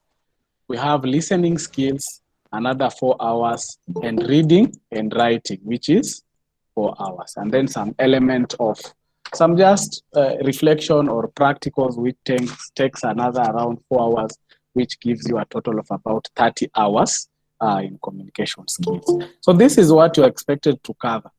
Very important. I also want to remind you that in institution of higher learning, learning basically is student-directed learning. So I don't expect you to ask me for notes that much, but under exceptional circumstances, I usually assist students with notes. I also like to ask you or remind you to visit your e-learning platform where you can be able to get additional material to assist you in learning. It may take time because not all of you have been fed to the system, but please liaise with your HOD and they can be able to assist you by maybe connecting you with the ICT personnel so that you can get assistance when you're experiencing any difficulty. Again, having said that, now I'm starting with introduction to communication. And introduction to communication,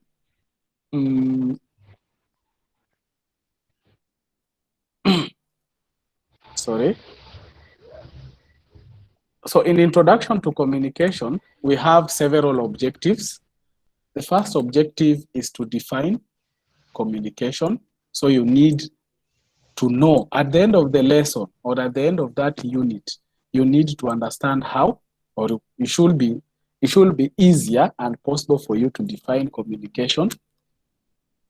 You should be able to discuss communication theories and models. You should be able to state the elements of communication. That is number 3. Number 4, you need to describe communication process and its importance. You need to explain the one-way, two-way communication. And then you need to explain the advantage and disadvantage of two-way communication. You need to discuss the characteristics of effective communication. And then finally, to explain the barriers to effective communication. To begin with, we have to ask ourselves or understand what is communication. And we can be able to say that communication is the interaction between 2 or more persons that involve exchange of information. This is the key word that I'm highlighting. That there is interaction. Interaction between what? 2 people. 2 or more that involve exchange of information between a sender and a receiver. That is basically what is referred to as communication. So communication is derived from Latin word to mean communica, meaning that these people must be or must have a common understanding.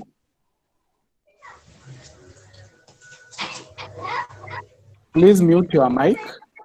Please mute your mic because there is some background noise. So I require you to mute your mic so that we don't interfere with the conversation. Okay, thank you very much. So Generally, communication is defined as the process of understanding and sharing meaning. So when people are communicating, there must be a process where they understand and share meaning. So we normally say that communication is a complicated process. It is variable, active, and dynamic. And normally, communication starts way before we even open our mouth to speak. Stephen Keitani, you need to add, to increase your volume for you to be able to hear. Sawa? You need to increase your volume so that you can be able to hear. Okay. So now, we also say that communication is a process that requires understanding, that is perceiving and interpreting and comprehending meaning. So for a person to purport or at least say that they have communicated, they must have conceptualized or perceived information, interpreted, and then understood. So comprehending means there is understanding. So communication is considered a process because it is an activity or an exchange of behavior and basically an exchange of behavior. So basically, by defining, when you're asked to define communication, you will say that communication is interaction between two or more people that involve exchange of information. Good.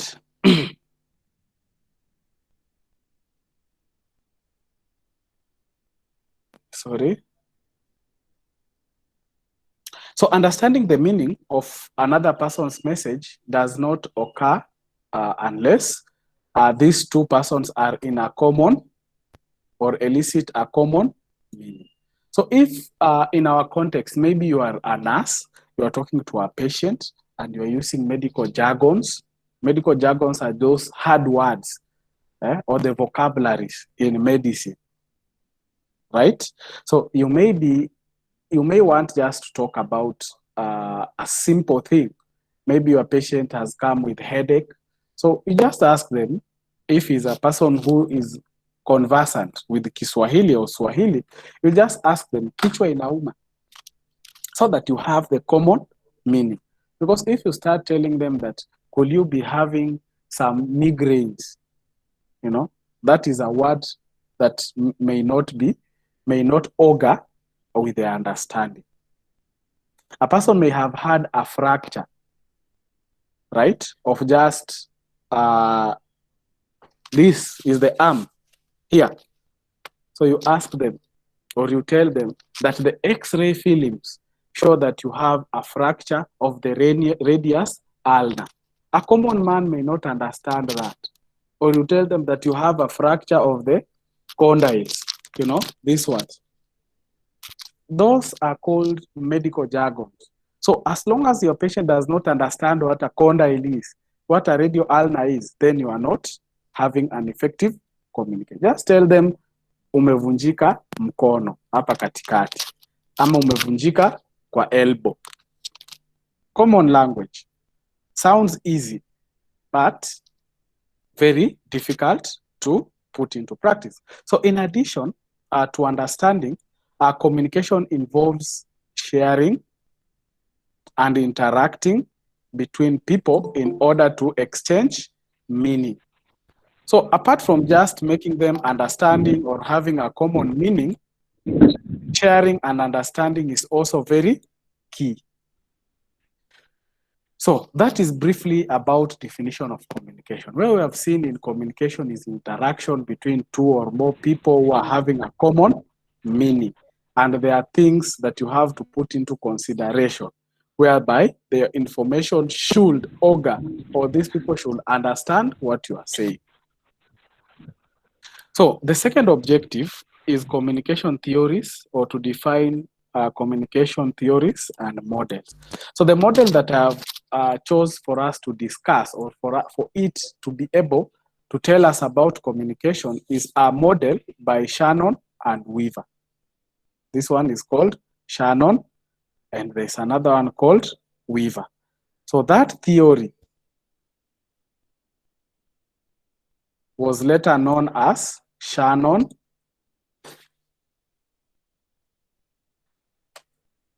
and Weaver model. So maybe you are seeing a theory, a model, you are getting confused. What are those? A theory or a model, they are basically frameworks which explain some phenomena. For example, you just sit down. Maybe I will take you to what you can be able to resonate with. Maybe let's say you are talking about Isaac Newton. You can be able to remember, or at least have heard about Isaac Newton and the laws of gravity, where he went and sat down somewhere on a tree, under a tree, and then he saw mangoes falling down. So he asked himself, why are these mangoes falling down? So he came up with the Isaac Newton law, where he said that there is a force of gravity. We don't know if it is true, or what is this force of gravity? It is just a phenomena that was described. So when you're talking about a theory and a model, we're talking about just frameworks or ways in which you can be able to explain a phenomena. So Shannon and Weaver came up with the Shannon and Weaver model, or a theory, to explain a phenomena which is basically an occurrence. And in this context, we are talking about communication.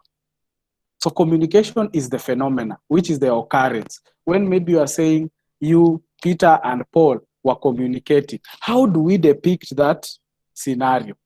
We depict that by using a model or a theory or a framework to say how communication has taken place. So one such example is the Shannon and Weaver model of communication, which is also referred to as a mathematical theory of communication. So in this theory, or in this framework, we have several concepts. There is someone who wants to say something. If you don't want to say, please mute your mic. Thank you.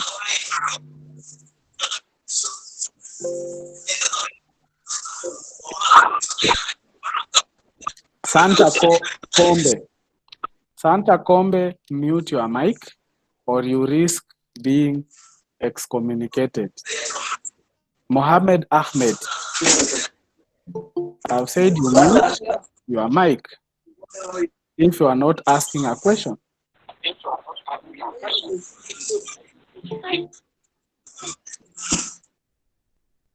I've muted for you. Please, when you are not speaking, I expect you to mute your mic.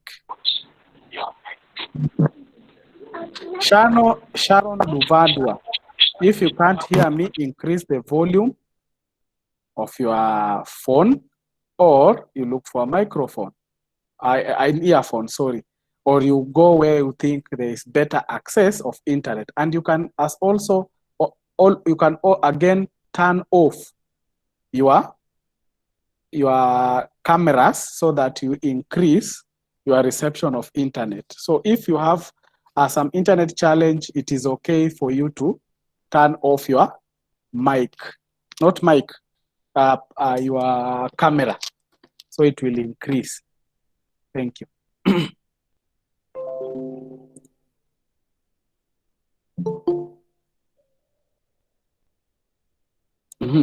So we have concept. We have said in this model. So we have said model. Let me take you slow so that we are up to speed. Is similar to a framework.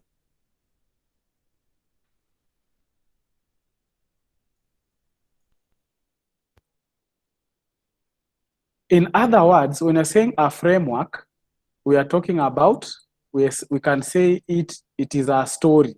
You are telling a story about a particular happening or a phenomena.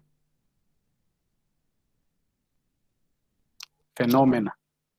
So within this framework or within this story, we have what is referred to as what? Concepts. So these concepts are the ones which are building up the model. So in other words, you have, let's try to depict it somewhere. Let's say you have one old thing here called model. So, and then below it, whatever is building the model is what we are saying is the what? Concept. So you can have several concepts. So all these concepts, when you combine, is where now you find a model. A model, you have equated it to a story about a phenomenon. So the concepts, this model, the Shannon and Weaver, is designed to develop the effective communication between sender and receiver, and also they find factors that affect communication process called noise. So we shall see how it comes in. So at first, the model was developed just to improve the technical communication, and then it was later widely applied in the field of communication.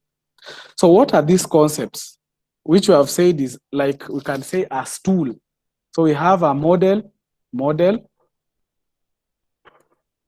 and then the legs that support this model, we have said are the concepts. So we can have concept 1, concept 2, concept 3. I hope you are getting it. So the concept here is what we are discussing. So maybe concept 1, we can say we have sender. So the sender is the person who makes the message, chooses the channel, and sends the message. For example, you want to communicate to me, to tell me that you are not hearing. So you are the one who is sending the information. So you have chose the message, the channel, you have chatted or you have written it through the chat, and then you have encoded. So the encoder is the sender who uses machine, which converts message into signal. So once you, the sender, take the message, you encode it, you put it in manner in which it can be transmitted. So you typed using your phone or your laptop. So you have encoded those signals, whatever you are thinking in your mind, the message in your mind, there are images. So you have encoded it. You have tried to put it into signals. And then you have sent it through what? A channel. And the channel is the medium that has been used to send the message. So for here, the channel could be a chat. You could just shout to someone. And then the person, now me, for me to get the signals, I decode, I convert those signals into messages that I can be able to understand. So, and then from there now, I can be able to, so me, I become the receiver. So the receiver basically does what? Decodes. So the sender, you encode the message or the message into signals. And then you put it through a channel. And then me as the receiver, I'm able to decode just the same way your decoders in the house does, and then get the message. And then now I can be able to give a feedback. However, the feedback can interfere or get interfered with what is known as noise. So noise here we are saying is the physical disturbances like the environment, people, which does not let the message to get to the receiver. That is what is referred to as noise. So those are the concepts. We have said we have our stool. We have equated this to a stool, which is the model or the Shannon and Weaver model. And then we have the legs for that stool or that chair, which we have called concept 1, concept 2, concept 3, concept 4. Concept 1, we have said it is the what? The same. Who does what? Encodes. Concept 2, so the encoding can be concept 2. So encodes, and then concept 3, we have the channel. So once he packages the information, he sends it through a channel. So the channel now can be decoded by the receiver, which is concept 5, we have receiver.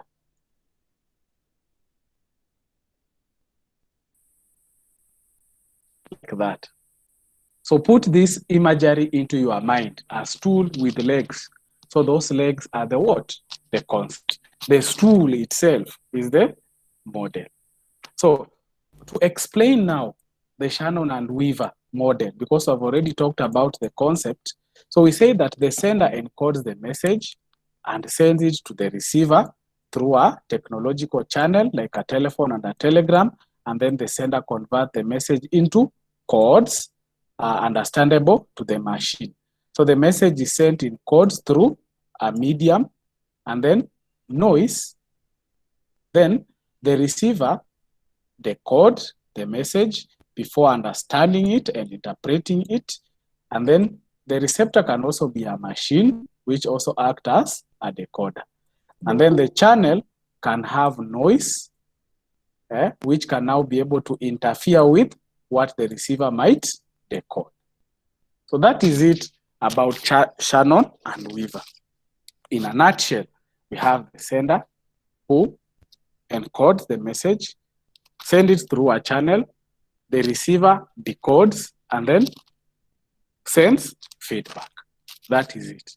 So we have examples. One example is that Thompson's made a call to his assistant. Come here, I want to see you. That's an example.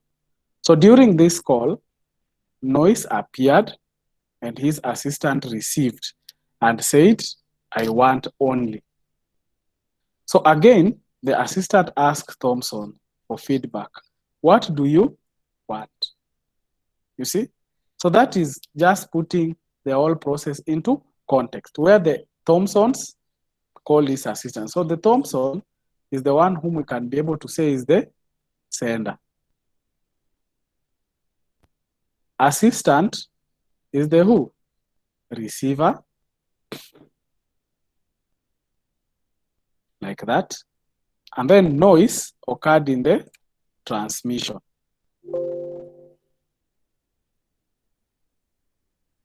Right? I hope you're all following. It occurs in the transmission, like that. So when we put that scenario into context, we say Thompson's is the sender, the encoder is the telephone, the channel is the cable, noise is the distraction, and the reception is the telephone, and the receiver is the who? Assistant. So this is the Shannon and Weaver in an artistic impression. As you can be able to see, there is the sender who has the message, encodes, send it as signal through a channel. The signal is then decoded to form message by the recipient, and then the recipient gives what? Feedback. So we have this element of noise that can interfere with the channel. So in our context as nurses, like I have told the morning class, that we may encounter patients whom some nurses may refer to as difficult patients. That I don't want to attend to that patient because he's not cooperating. Huyo patient anasumbua. You know, that is the language you are going to find. Huyo patient anajipenda sana. Please, I want you to know that these patients are not difficult. I want you to understand that these are patients in difficult circumstances. They are patients who are in pain. They are patients who are having mental illness. So they have just come. Right?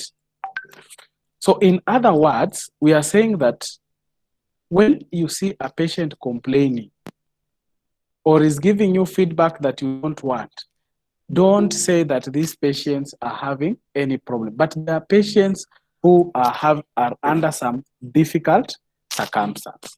These circumstances or this noise can be brought psychologically, it could be biologically, it could be culturally. So they are feeling pain, their body is not working well, so they are not giving you feedback.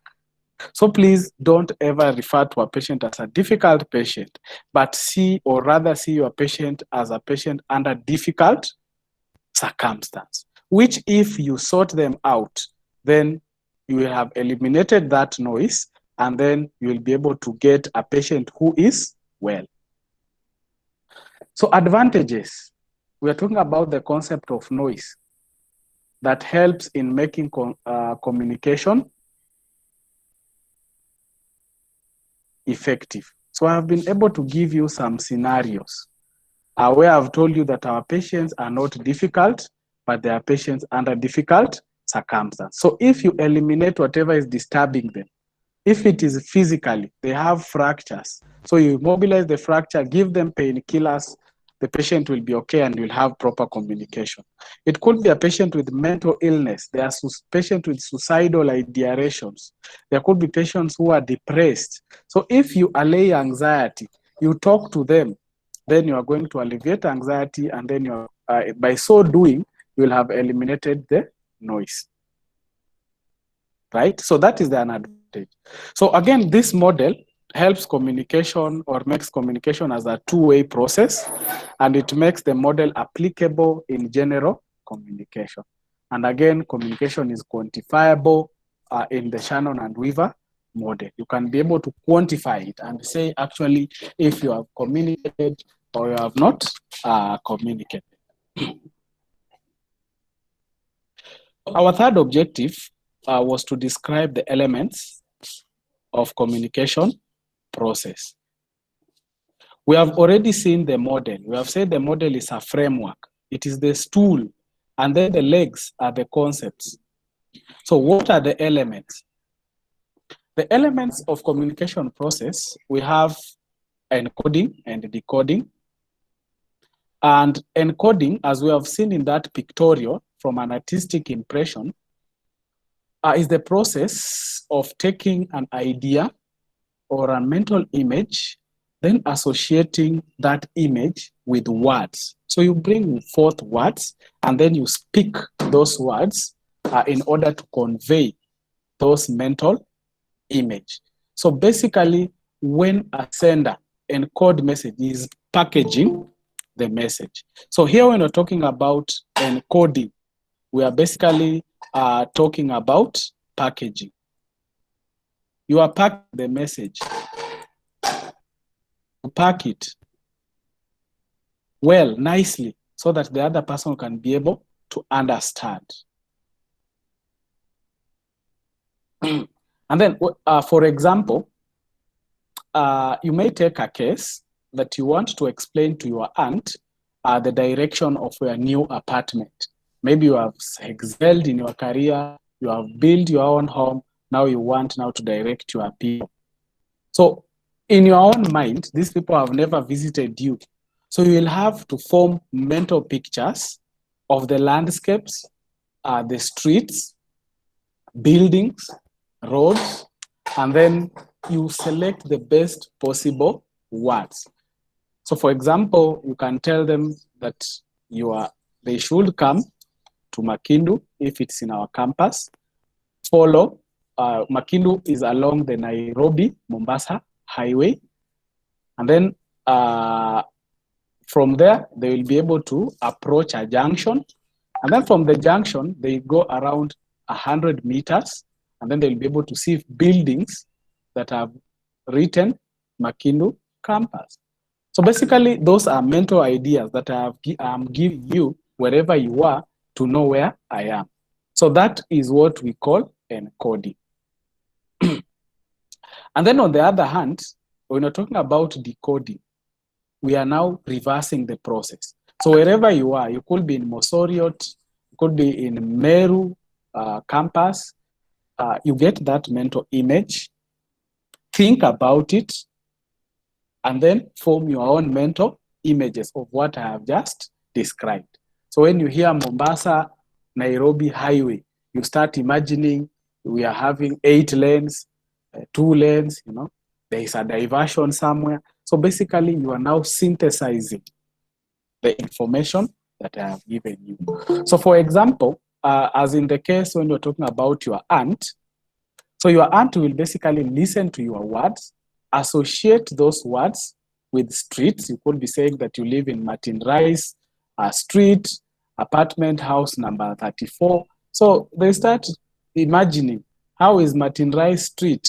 Is it classic? Is it made of tarmac? Is it dusty? You know, so they are basically doing what is referred to as decoding.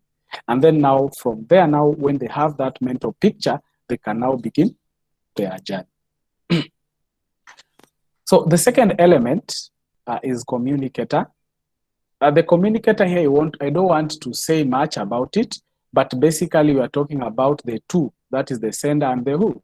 The receiver.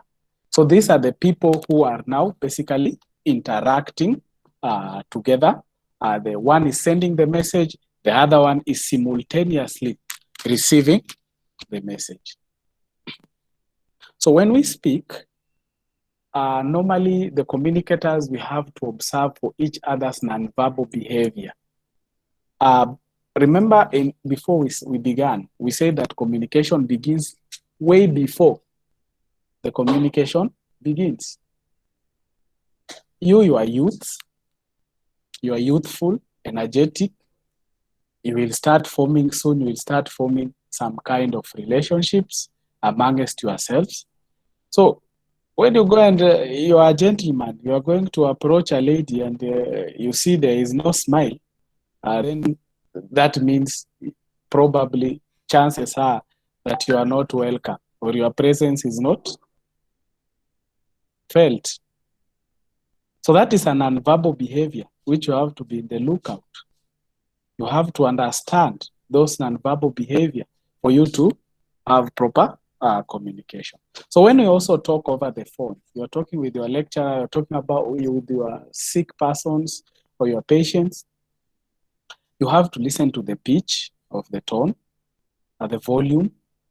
Some people may use some feelers like to suggest that they are thinking or like, or, you know, there are so many feelers that a person put in through a conversation. So those ones, you listen to them. They are actually paralinguistic cues. We call them that way. So those paralinguistic cues are nonverbal behavior, which will give you or will is important or is an important element in communication.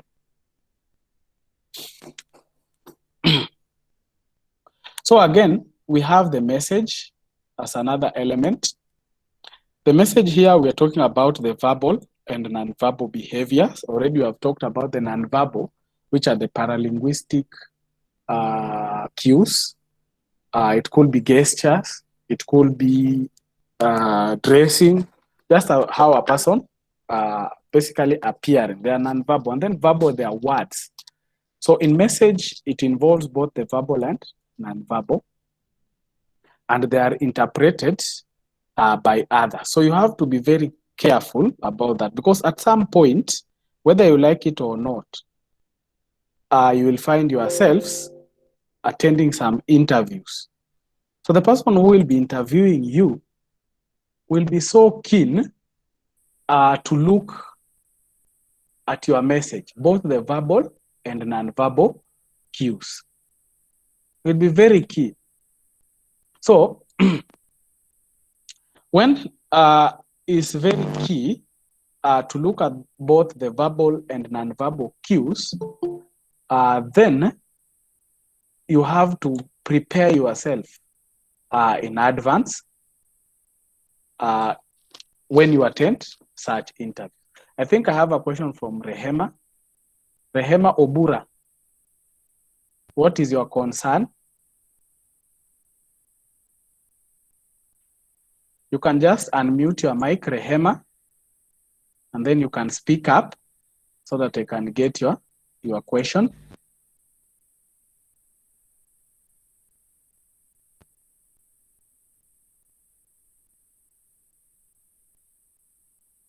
Rehema, speak up, please.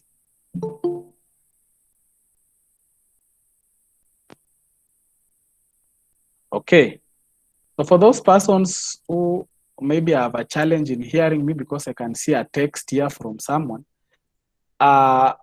you need to check your gadget. You either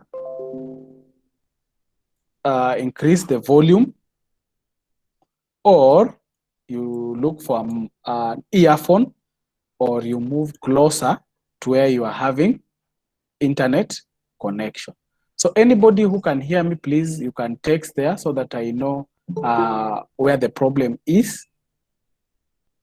You can just drop it in your chat. I can see Evelyn Wanza, who is saying, yes, I can hear you. Ladan Elmi, I can hear you. Hadri, I can hear you. Victoria saying I'm audible.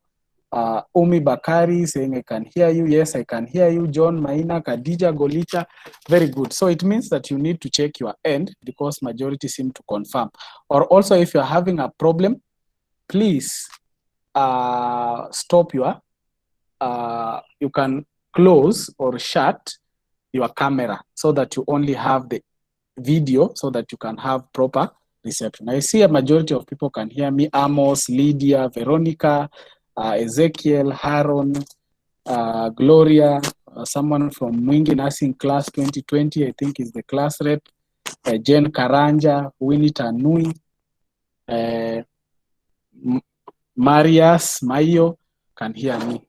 So that confirms to me that you need to check your end, please, so that you can rejoin. Thank you very much. Annette is saying new here. Welcome. Abdi Qatar, very loud and clear. Mwalimu, thank you. Justin Kadenge, you are audible enough. So those, that is good. Jenna Kiuki, Regina, Rebecca, Ryan Sheikh, Hanan Dinda, thank you. I can see you on SMAS. So we can continue and carry on. For that one who has just joined in, we are talking about communication skills.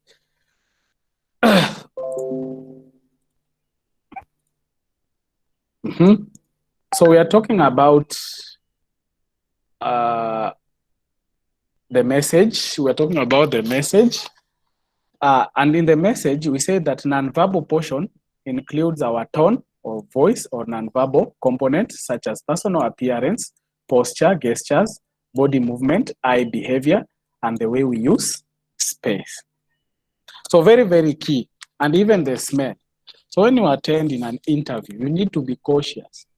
Let me warn you early enough, because I have attended some interviews where students come or just qualified persons who are coming for an interview, but when you look at their nonverbal cues, then you automatically find that they lose some key points. If it is an official thing, then you have to present yourself as a formal or an official person. You will be taken more seriously than when you appear in an interview with a baggy jeans, a sagged trouser, and kempt hair, and so on.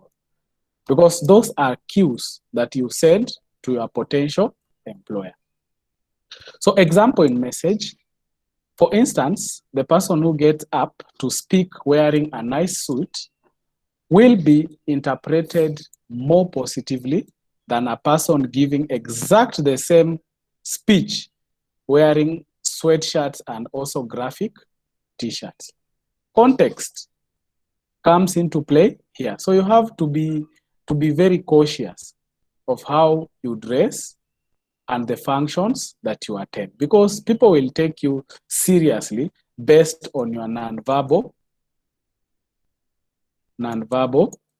cues. Of course, it is a very bad way of judging persons, but somehow humans behave that way. You may, as much as possible, try to eliminate that, but unfortunately, that is the case. However, it is a very bad habit to judge someone based on how they are dressed, but it is too human. So just try as much as possible to eliminate that. So another example of an nonverbal, for example, if a speaker tries to convince others to donate to a charity, that builds wealth in maybe poor African states or village, and then you use monotone, the way you speak. There are those people who speak in a same manner of voice, which is called the monotone. So, and a person who can have tone of variation, maybe solemn tone, just to plead, when they are pleading, when they are asking, they are urging, you will find this person who using the solemn tone is likely to get assistance, unlike those ones who are using monotone. So you also need to put that into consideration.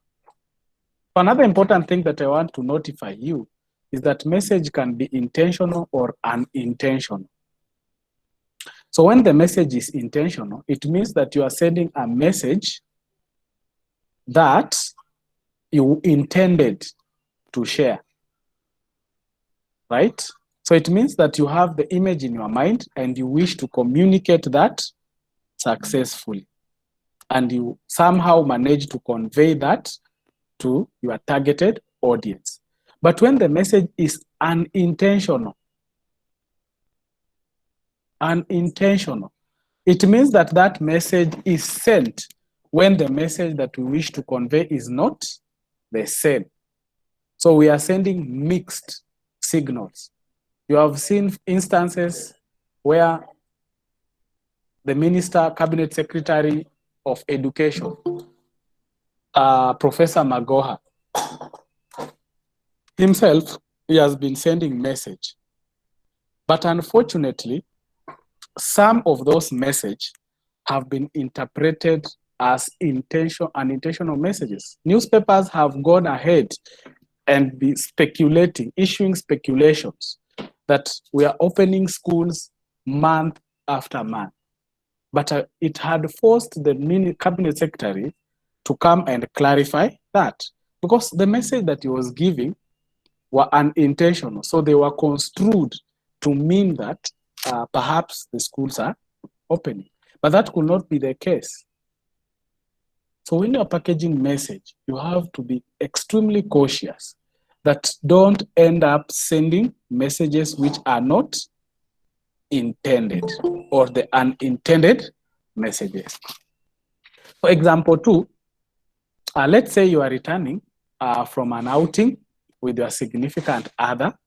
The significant other here, it could be just your friend, it could be your partner, maybe you are in some form of relationship. It could be your boyfriend, your girlfriend, and so on. You know those significant other.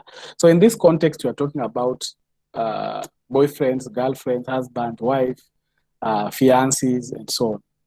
So, and then maybe you ask them, you're in the house, and then you ask them, did you have a good time? And then they tell you, and then while you are asking them, they get distracted with a TV commercial. Maybe it is another advertisement, it could be a church service, any form of advertisement. And then they reply you just in a natural tone that, sure, I had fun. That is an intended message being sent. Indeed, these people could have enjoyed the fun, but because of this distraction, they ended up giving information which is unintended, right? So in that case, it means that the person distraction can be a cause of sending an intentional message. We have channel. Remember, we are talking about what? Elements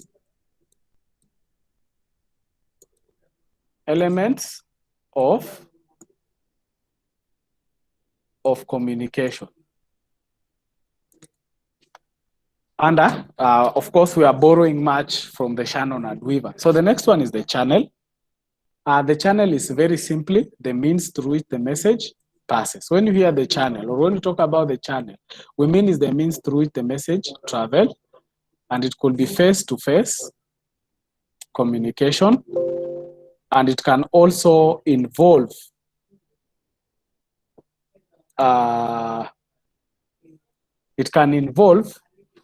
other senses. It could be seeing, or what we see. It could be touch.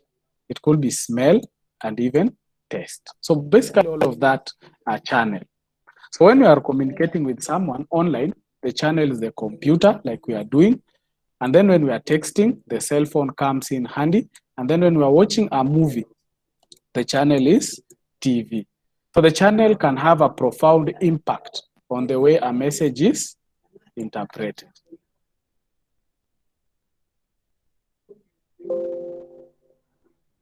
So listening to a recording of a speaker, generally we say does not have the same psychological impact as listening to the same speaker or person or watching a person on a TV, because you may not be able to get the cues, that is the verbal and the non-verbal cues. So another element is the noise, which we have already focused much on it, where we say that there is no such thing as a difficult patient, but a patient under difficult circumstance. We need to have some compassion when we are attending to our patient. So imagine you are a qualified nurse, for that matter. You are forced to queue on a line, and the service that you are being given is not what you think you should be given or what you deserve. So if you are qualified and you are being subjected to that, what of the common mwananchi? You see? So it becomes very difficult. It makes them to feel agitated. It makes them to feel frustrated. It makes them to feel looked down upon. And therefore, even as we give service, it is important that you develop some of these soft skills, that you show compassion to your patient. Some of you are going to end up as midwives. You are going to work in the maternity. Some nurses are known to utter some unprintable words to their patient. You will see them. So I want to urge you that don't treat a patient as if they don't matter. This patient matter. They have families at home. They are a whole system. There are people who they are supporting. They are paying school fees, for people. They have sick relatives at home whom they are taking care of. And then you come and utter some unprintable words to them just because today you are in a position where they need your service. So I'm usually very passionate about that because I would like a nurse who can be able to communicate with the patient and understand that the patient is not difficult and the patient is in a difficult circumstance. You start, when it is the ward round, you start labeling your patients. You go ahead and label, or some nurses go ahead and start labeling their patient names. And I say, don't assign me the patient in cube 3. He is so disturbing, he's uncooperative. So please, when you transit, you are going to find these things in your clinical area. But it is important for you to understand your patient and to eliminate this noise so that you treat these patients as if they matter to you. Show compassion to them. Empathize with them. And please do not reprimand them and worst of all, going to label them names. It is only that they could be having a problem, either physically, they have had fracture, they are having painful invasive procedures where you are injecting them, so they are jumping, they are jumping because they are feeling pain.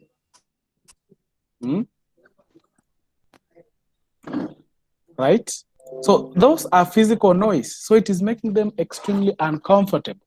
It could be psychological. These patients are having acute pain. Yeah? So they need you to give them a variety of painkillers. It could be neurological pain. It could be just physiological. They are feeling they are pressed, their bowel is full. They have constipation, so they are feeling pressure inside them, so they are agitated. That is noise in our context. They could be having noise culturally. They are being subjected to FGM and practices that are outdated. So please don't label them names and say that I will not deliver this patient because he's having a 4th degree FGM. So you don't want to give an episiotomy. You will learn about these things later. But I want to shape your mind to become nurses who are compassionate and treating their patient as if they matter. The soft skills. Be polite to your patient. Remember, they are in difficult circumstances. If you are the one in labor, you are a male nurse, do you think you can cope? You understand me? I hope you get the point in which I'm trying to give. Because we may come here and do the theory, but when it comes now to applying these concepts in our areas of specialization, we end up not giving our patients or our customers the service or communicating to our patient properly. I think I will not dwell much on that, but know that physiological pain could be maybe just a normal headache. So you need to talk to your patient properly. Psychological pain, they come from mental status and emotion. This person is depressed. Do you think he will be able to speak? No, obviously, they are having a challenge. So it impedes no message transmission.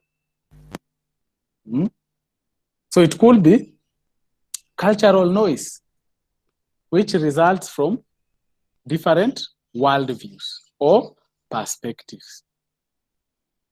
Where you come from. It could be you are coming from an environment which you are an atheist. You don't believe in existence of supreme being. It could be you are coming from an extremely strong Christian background or a Muslim or a Buddha. So you have that belief in yourself or in some supernatural being. So please, those are your worldviews. As much as they can interfere with communication, try as much as possible to limit that when you are talking to your patient. You see, your patient is in 4th stage of cancer, is dying, and you are giving this patient a Bible. Who told you he believes in that? Those are your own beliefs. So we separate that from our patient. That is someone else's work. If it is a priest, a pastor, will do that, and the patient is willing. But you as a nurse, your role is basically restricted in facilitating. So if they request, you facilitate. If they don't wish to, leave them. Give them your service and just cancel them normally. Don't superimpose your worldviews or your beliefs to someone else. This person is an atheist and you are here with your Quran or with your Bible. You are not helping this patient, or worst of it, you are even interfering with their belief and value system. So I want you to get that. That is how the profession is. So I will not dwell much in worldviews and perspectives because we have already said. I want you to take time as student-directed learning and go and read about the 5 core components in our worldview, which is epistemology, we have ontology, we have cosmology, praxeology, and anxiology. Those are just good to know. I hope you get me there. Another concept is the context. Another element that is context before 1980s, the context was seen as if they are the physical setting. For example, the way you speak in the market is not the same way you speak in the church. In the church, you will want to look holier than thou. You say, Mungu asifiwe, unaambia watu, unaamka unasema Bwana Yesu asifiwe, you know. Such the context, the place is different because the place of worship, you must be humble. You humble yourself. You have to be holy.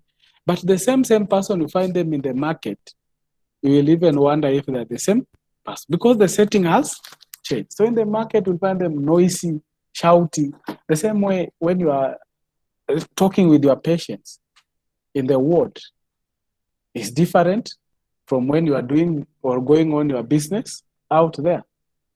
For example, even if the patient is disturbing you or you feel that you are being disturbed, of course, by a patient under difficult circumstances, humanly, sometimes you may get angry, but you may not want to go into a verbal exchange with your patient because it is against the ethics. It's morally wrong to argue with your patient, to argue with your customer. It's immoral. But out there with your neighbor, the same person who is the nurse here will pick up a quarrel with their neighbors because now their case now starts from the chief and no longer within the jurisdiction of work. So I hope you are getting those. I'm giving you examples which you can be able to relate with so that when you hear the context, prior in the 1980s, we were talking about the physical setting. But now when we're talking about context nowadays, we are referring to the relationships or the types of relationships that we have with others, right? So these types of relationships, it could be between you and your father, it could be between you and your lecturer, it could be you and your colleague. It's different. For me, I don't expect a student to shout at me because I will punish them severely. Or you know, because you have already had the school rules, what is said. But we meet outside there, probably in a different setting or you're with your colleagues, you can shout as much as you want. Because those are basically, when we're talking about concepts or the context, we mean the norms. They are unwritten rules. You will not find it anywhere that you're supposed not to shout to your seniors or your superiors. But you just find yourself somehow submitting. Those are called norms. So in a relationship, the same way when people are in love, yeah, they will speak in a polite tone, you know. But fast forward now when they are angry at each other, they will shout now, shouting at each other, it becomes a banana republic. Can hear someone laughing there. Yeah. So they're just examples to assist you, meant to assist you to see when you're talking about context, basically what we mean. So you do not need to speak the same way to your best friend as to your child, your parents, or your boss, or your doctor, or even a police officer. The police officer is expected to shout at you and give orders. Toa kitambulisho. But will you now tell them, ndio hii, and then, no. You have to say, pole mkubwa nakupatia. You know. So there are those, you have to be cautious where you are talking, to whom are you talking, those relationships. And then it will be very nice on you. So in summary, basically the context we refer to as what? Norms. The same way we have just unwritten rules in this group. Once you join, you mute your mic. That is a norm. It is one of the norms of our class. The second norm that we said is that the lecturer does not send student lectures or PowerPoint except under exceptional circumstances. That the norm is this, it is a student-directed learning or self-directed learning. So we have the next one, which is called feedback. Feedback, basically, they are words or reactions or responses to some speech. So the source basically judges what he has heard or from the message that they have received, and then they send what? The feedback. Another objective was we describe or we state the stages of communication. Yeah. So the stages of communication, we have the source, we have the message. The source forms mental pictures to form the message. And then from there, they encode. Please allow me to talk to this lecturer who is calling. Just a minute. Just a minute. Let me find out.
Okay, so we carry on. So we're talking about the stages of communication. And the stages of communication, we're talking about the source, who has the message, we have encoding, we have the channel, decoding, receiver, and then feedback. So it is just moving from one stage to another. From the source, we have the message. The message, you have encoding. Encoding, we said, it's the packaging of information. Who sends it to the channel? And then decoding and receiver. So when you look at this, it seems like the communication is cyclic. So we shall discuss this briefly. So we have what is also referred to as the one-way, two-way communication. When we're talking about one-way communication, because we said in our objective, we're going to state one-way, two-way communication. So one-way, two communication is where communication can travel in two directions. That is one-way and two-way communication. So in one-way communication, there is no feedback. In one-way communication, basically we are talking about an advertisement or a notice board where you just send a communication and you don't expect what? A feedback. This is what I've highlighted here. So in one-way communication, you don't expect a feedback. Like when you do exams, we post it on a notice board, you don't expect a student to maybe come and give you feedback immediately. So that is one way. So basically we can say one-way communication is linear because it is just a straight line from the sender to the receiver. It's almost authoritarian, kama dictator. Nasema tu na una expect it happen. So ukiichora artistically, you have a sender and a receiver.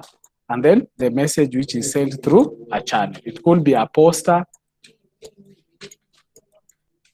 It could be a notice board. So like when you look at this one is shouting at this one without expecting feedback immediately. So advantage is that it is simple, it is quick, it is cheap, and the sender can carry on their work and do not have to worry about anything. Because if you want to communicate to a large group, you put it in a notice board and everybody can be able to see. So a disadvantage is that it allows no clarification, or there is no opportunity to correct inaccuracies, and this may cause frustrations in the receiver. But once you see it is one way, you put it in the notice board. A student may having a complaint, but cannot be able to have the opportunity to air their complaint. So it is often associated with authoritarian leadership, kama dictatorship. Then you have the two-way communication. Two-way communication is time-consuming because the receiver has an opportunity for feedback. At least you can be able to air your views. So here in two-way communication, the receiver is invited to contribute to the process. So it is democratic, the way you do elections. So if the message is complex, you find two-way communication is far more effective and probably accurate than one-way communication. Again, of notice, it is important to note that two-way communication includes feedback from the receiver to the sender and lets the sender know the message has been received accurately. So when you look at the two-way, you see this is the sender, this is the receiver. So sender sends information, and then from the information, receiver, and then the receiver sends what? Feedback. Unlike in a one-way communication, like in the notice board, which is just basically you draft a message and you directly give it to the receiver. So advantages in two-way communication is negotiable, meaning there is some form of democracy. And then both sender and receiver listen to each other, gather information, and are willing to make changes so as to work in harmony. So advantage is that their intent is to negotiate a mutually satisfactory situation. So you have to understand that. So disadvantage is that the sender gets bothered and has to focus on what the receiver wants more than what he or she wants. That is a disadvantage. So again, another disadvantage is that everyone has different opinion. So this is democracy. The majority have their way and the minority have their say. So you may not make everyone happy. The next objective were to describe or discuss effective communication. So effective communication can be able to see in this picture, everyone is in harmony, right? It's like they're the same wavelength of communication. So we can define effective communication as communication between two or more persons in which intended message is properly encoded, delivered through appropriate channel, received properly, decoded, and understood. So in other words, effective communication, or when you say that you have effectively communicated, your information has to be effective and efficient for better and smooth function. you must properly, the message must be intended. You don't have to send mixed signals. Send the intended message using appropriate channel. Therefore, it means that communication is not merely talking, chattering, or blabbering in a nonsensical manner, but it is a systematic process with an objective that a piece of communication aims to achieve.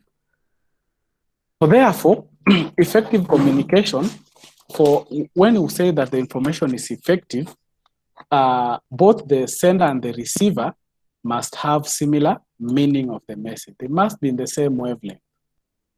They must listen carefully to what is being said, and it makes the sender feel heard and understood. So what are the characteristics of effective communication? Because I've said in effective communication, the message must be what? Intended. You must choose the properly encode, choose the appropriate channel, and then the receiver must also encode it properly so that it does not give you mixed signal. So how do you ensure that does occur? Or what are the characteristics? The message that you send should be complete, should be clear, should be concise, you should consider the physical setting, should be clear, courtesy, and also correctness. So when we say completeness of the message, so this one we can be able to summarize them as 7 C's. All of them are C's and there are 7 in number, which forms the characteristics of what? Effective communication. We have a completeness of the message, where the message must be complete and not baffle the recipient. So you should not have a situation whereby you find yourself speaking and then halfway you stop. It's like sometimes you give someone a very interesting story. You give someone a very interesting story. You tell them, you know, I've joined KMTC, it's beautiful. You know, John, Maina. You know how you can be able to give someone a story. Onesimus. You give someone a story, and then along the way, you find that this person, maybe it is Naima Ali, who was giving John Maina a story. So along the way, Naima now starts to end it abruptly. So you find now John becomes surprised. Sasa hii story ilikuwa inaenda wapi? Haina mguu, haina mkono.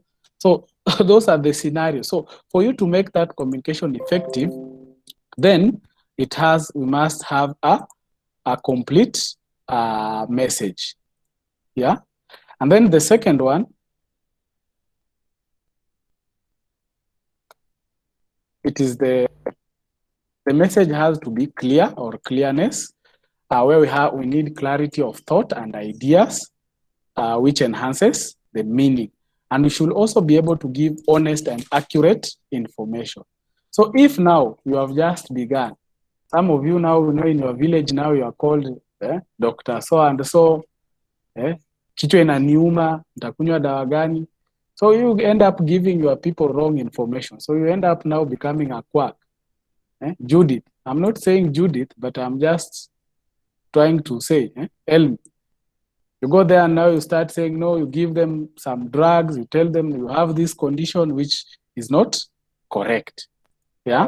So you need to give them information. If you don't know, please refer the patient. Referring is part of management. Tell someone who is senior, can you please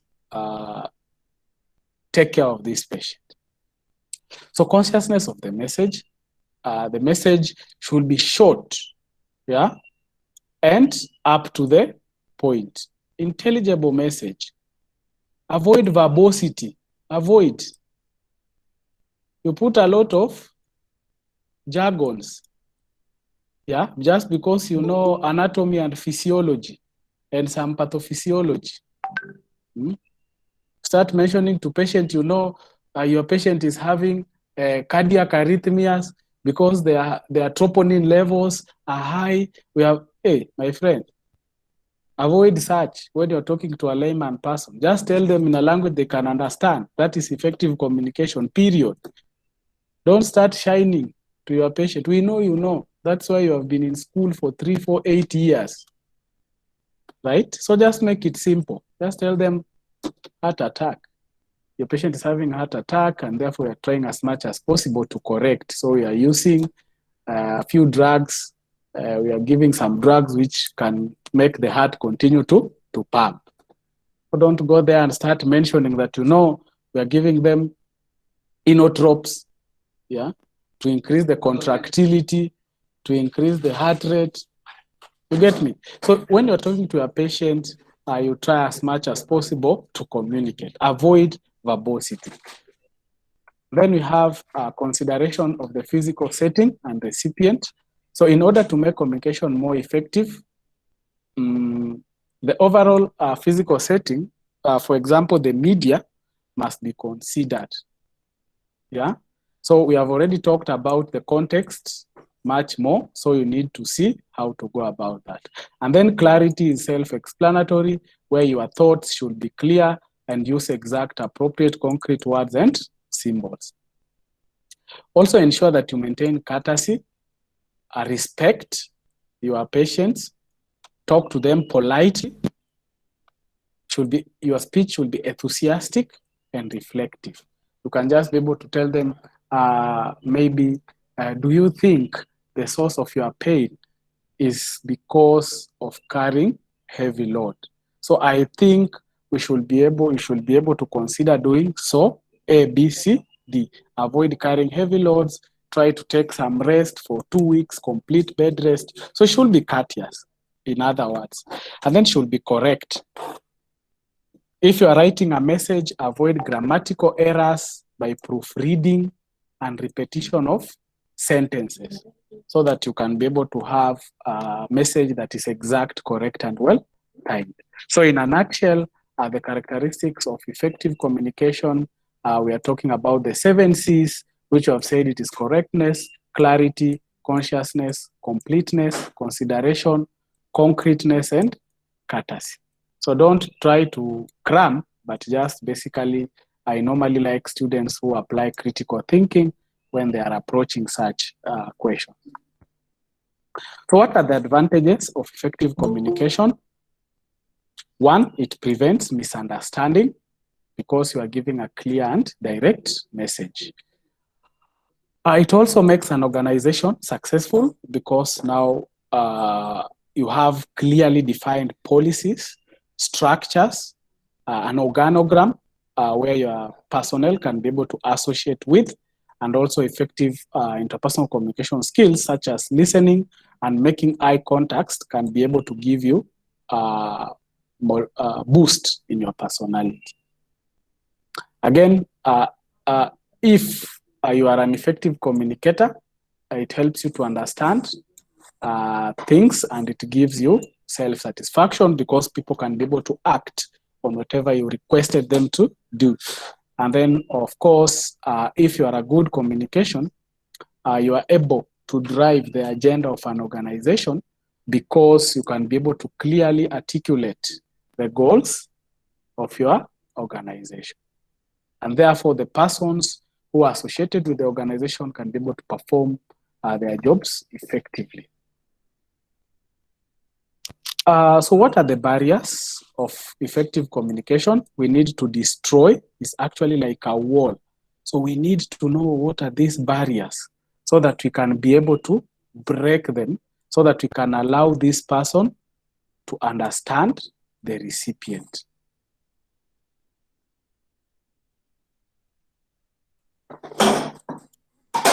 Yeah. So barriers here, we're talking about semantics, organizational, psychological, personal, cultural, gender, and perceptual. Among others, we have language, environment, physical, psychological. So maybe I could just tell you or give you a little about it because we're almost ending our lesson. Let me see if there is any concern before we carry on.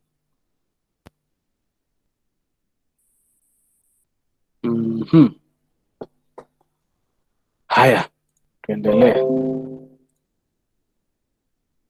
So the types of barriers we have already mentioned them. So this is basically the wall which is inside here, that it prevents people from having or communicating well.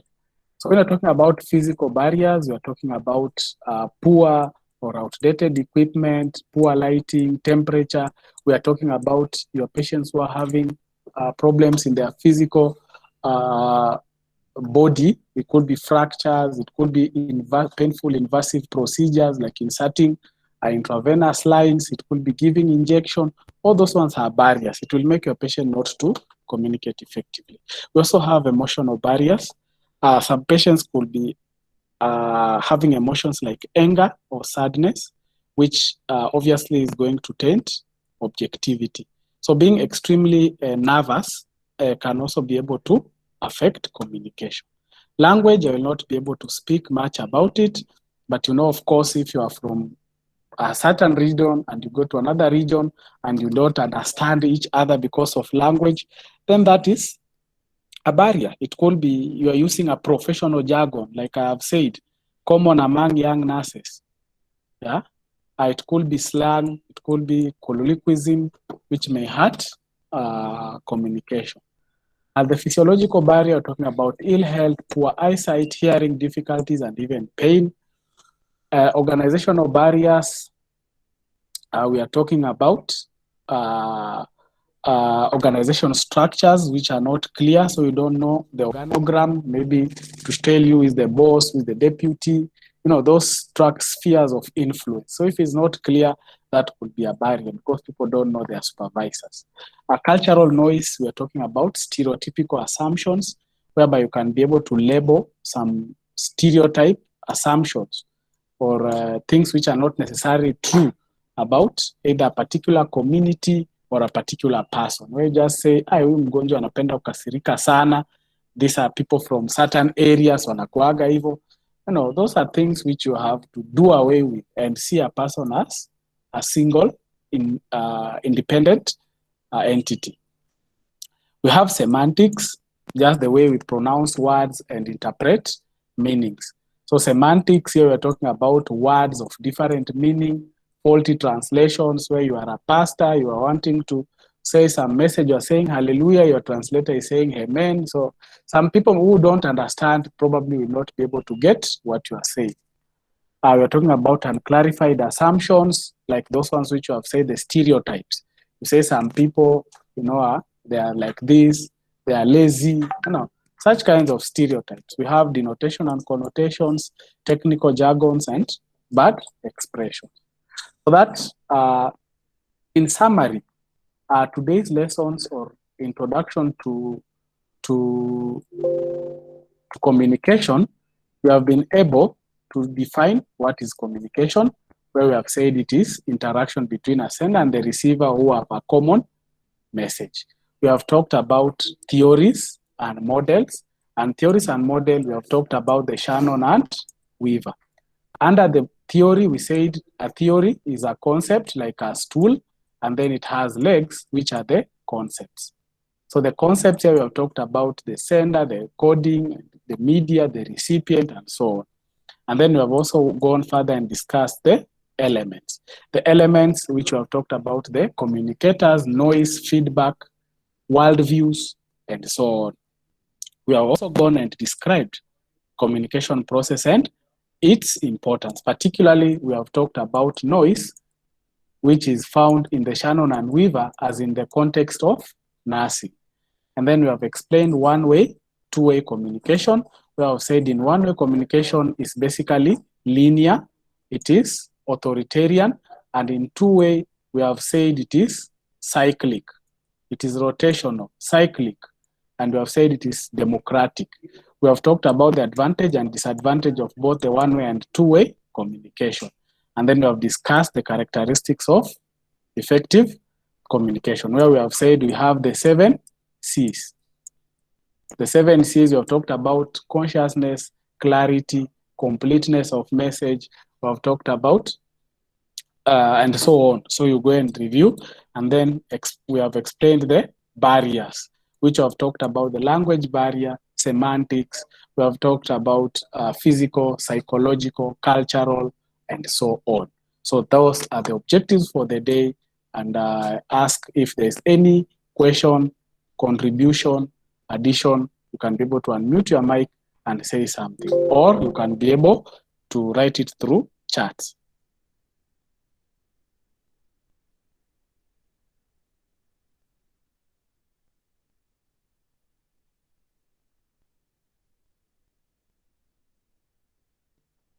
Gideon Katei, Sema, thanks, sir. Irene Gikaria saying, enjoyed the lesson. Thank you very much. Ezekiel, the lesson was quite enjoyable. Thank you. Marceline Wanyonyi, thank you. The time of the class was good. Thank you. Mwalimu, kuna assignment from Moha Kasim. Right now, I don't have any assignment, but we shall see the due course. Nice lesson from you, Anita Wanja. Thank you very much. Thanks, sir, for the lesson. Enjoyable. It has disappeared. Maish Bungo, good work, Mwalimu. From Edwin, thank you. From Mwingi, thank you, class. Caroline Mencha, thank you, Mwalimu. Ledan Elmi, thank you, lesson. Thanks, Mwalimu. From Naima Ali, Mary Njeri, I've seen your message. Sharon, Haron, Wamboi, Karigi, Masi, Abdi, Eddie, Juanita. Thank you. I appreciate your comments. Thank you very much. I appreciate. It's overwhelming. Thank you. Thank you. Naona mwingine anaongea in word jargons, amesema ngori sana. I don't understand. So those are the things of jargons. I see Wycliffe enjoyed the lesson. Thank you, Onesmus. Nice lesson, sir. Thanks. Amos Kemboy, the lesson was enjoyable. Regina Wangeshi, thank you, teacher. I appreciate all your good comments. So any question or anyone who would like to speak, Joseph, I see your mic is on. You can say something. Yes, good. Good. Yes, I was just requesting you to clarify for me, or just elaborate on semantic and cultural barriers. Okay. Okay. So Joseph, I have somebody else with another question so that I react on them together. There is a question from theories and models are the same things. I will respond to that.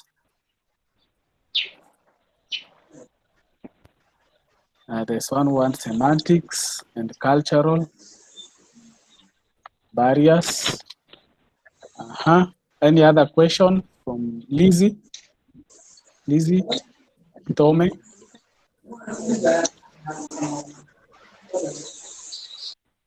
Lizzie, do you have a question?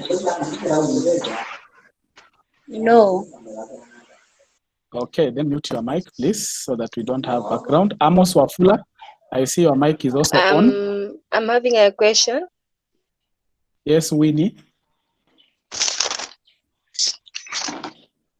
Okay, I'm asking when you are I'm asking that when you are explaining the Shannon and Viva model, should you include the concept of noise?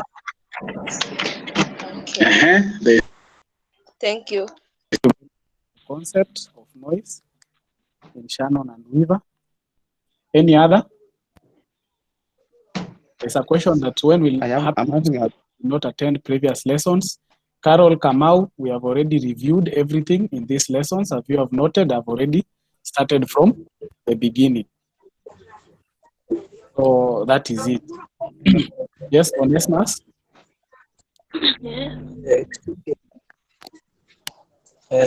Please clarify on one-way and two-way communication. One-way, two-way communication, Onesmus. Answer. I will answer those ones. We can begin from the last, from Onesmus Kitngeno, who said that we clarify one-way, two-way communication.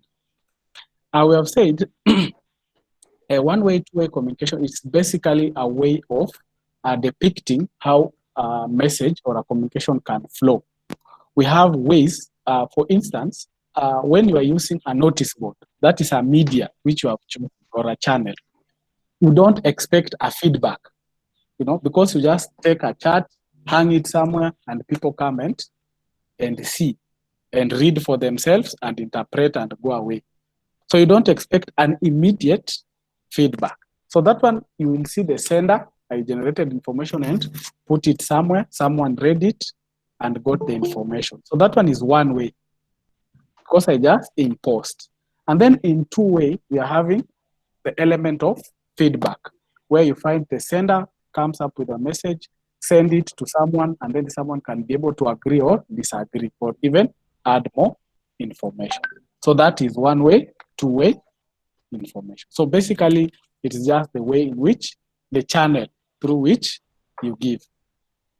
We have a question from someone who said, is themes and mode the same? I didn't get the name, but I want to say not themes, but theories. Theories and models are the same thing. Yeah, in some places, in some set, but you find when you continue in your learning and go and do nursing theories and professionalism, is where you will be able to get now the details which now give you the differences, but they are not very far apart. So, but for the purpose of this lesson, a theory and a model basically are almost the same in the form of, in the context of saying that both are frameworks to explain what? A phenomenon. So as you continue later, you will be able now to get additional information in relation to a model and a theory, particularly when we do nursing theories and professionalism. There's a question from, I think, Joseph, semantics and culture. Semantics, remember that one we were talking about barriers to communication. So semantics is how we are able to understand or interpret meanings, in a language. How we pronounce them. Those ones are basically the semantics. So if you don't understand or you get an incorrect interpretations, then you are not going to have a clear, effective communication. And then when you're talking about cultural barriers, cultural barriers basically are those factors or those things within our cultural setups. It could be based on some stereotypical assumption that you say people from Lakeside, this is how they behave. You tag them, that their culture, in their culture, they're very proud. I don't want to mention that, but basically they are stereotypical assumptions that will now make you not to communicate properly with a person from the Lakeside. Maybe you're coming from the ocean side or the mountain or the rift. So you have those stereotypical assumptions that people of this culture behave this way. So it impairs communication. And then we have, there was someone from Winnie. Winnie asked about concepts. I think, if I can remember very well, the concepts of Shannon and Weaver. So I think you're asking if, when you're describing Shannon and Weaver, if noise is part of the concept. It is not bad to include noise as part of it because it actually interferes with channel.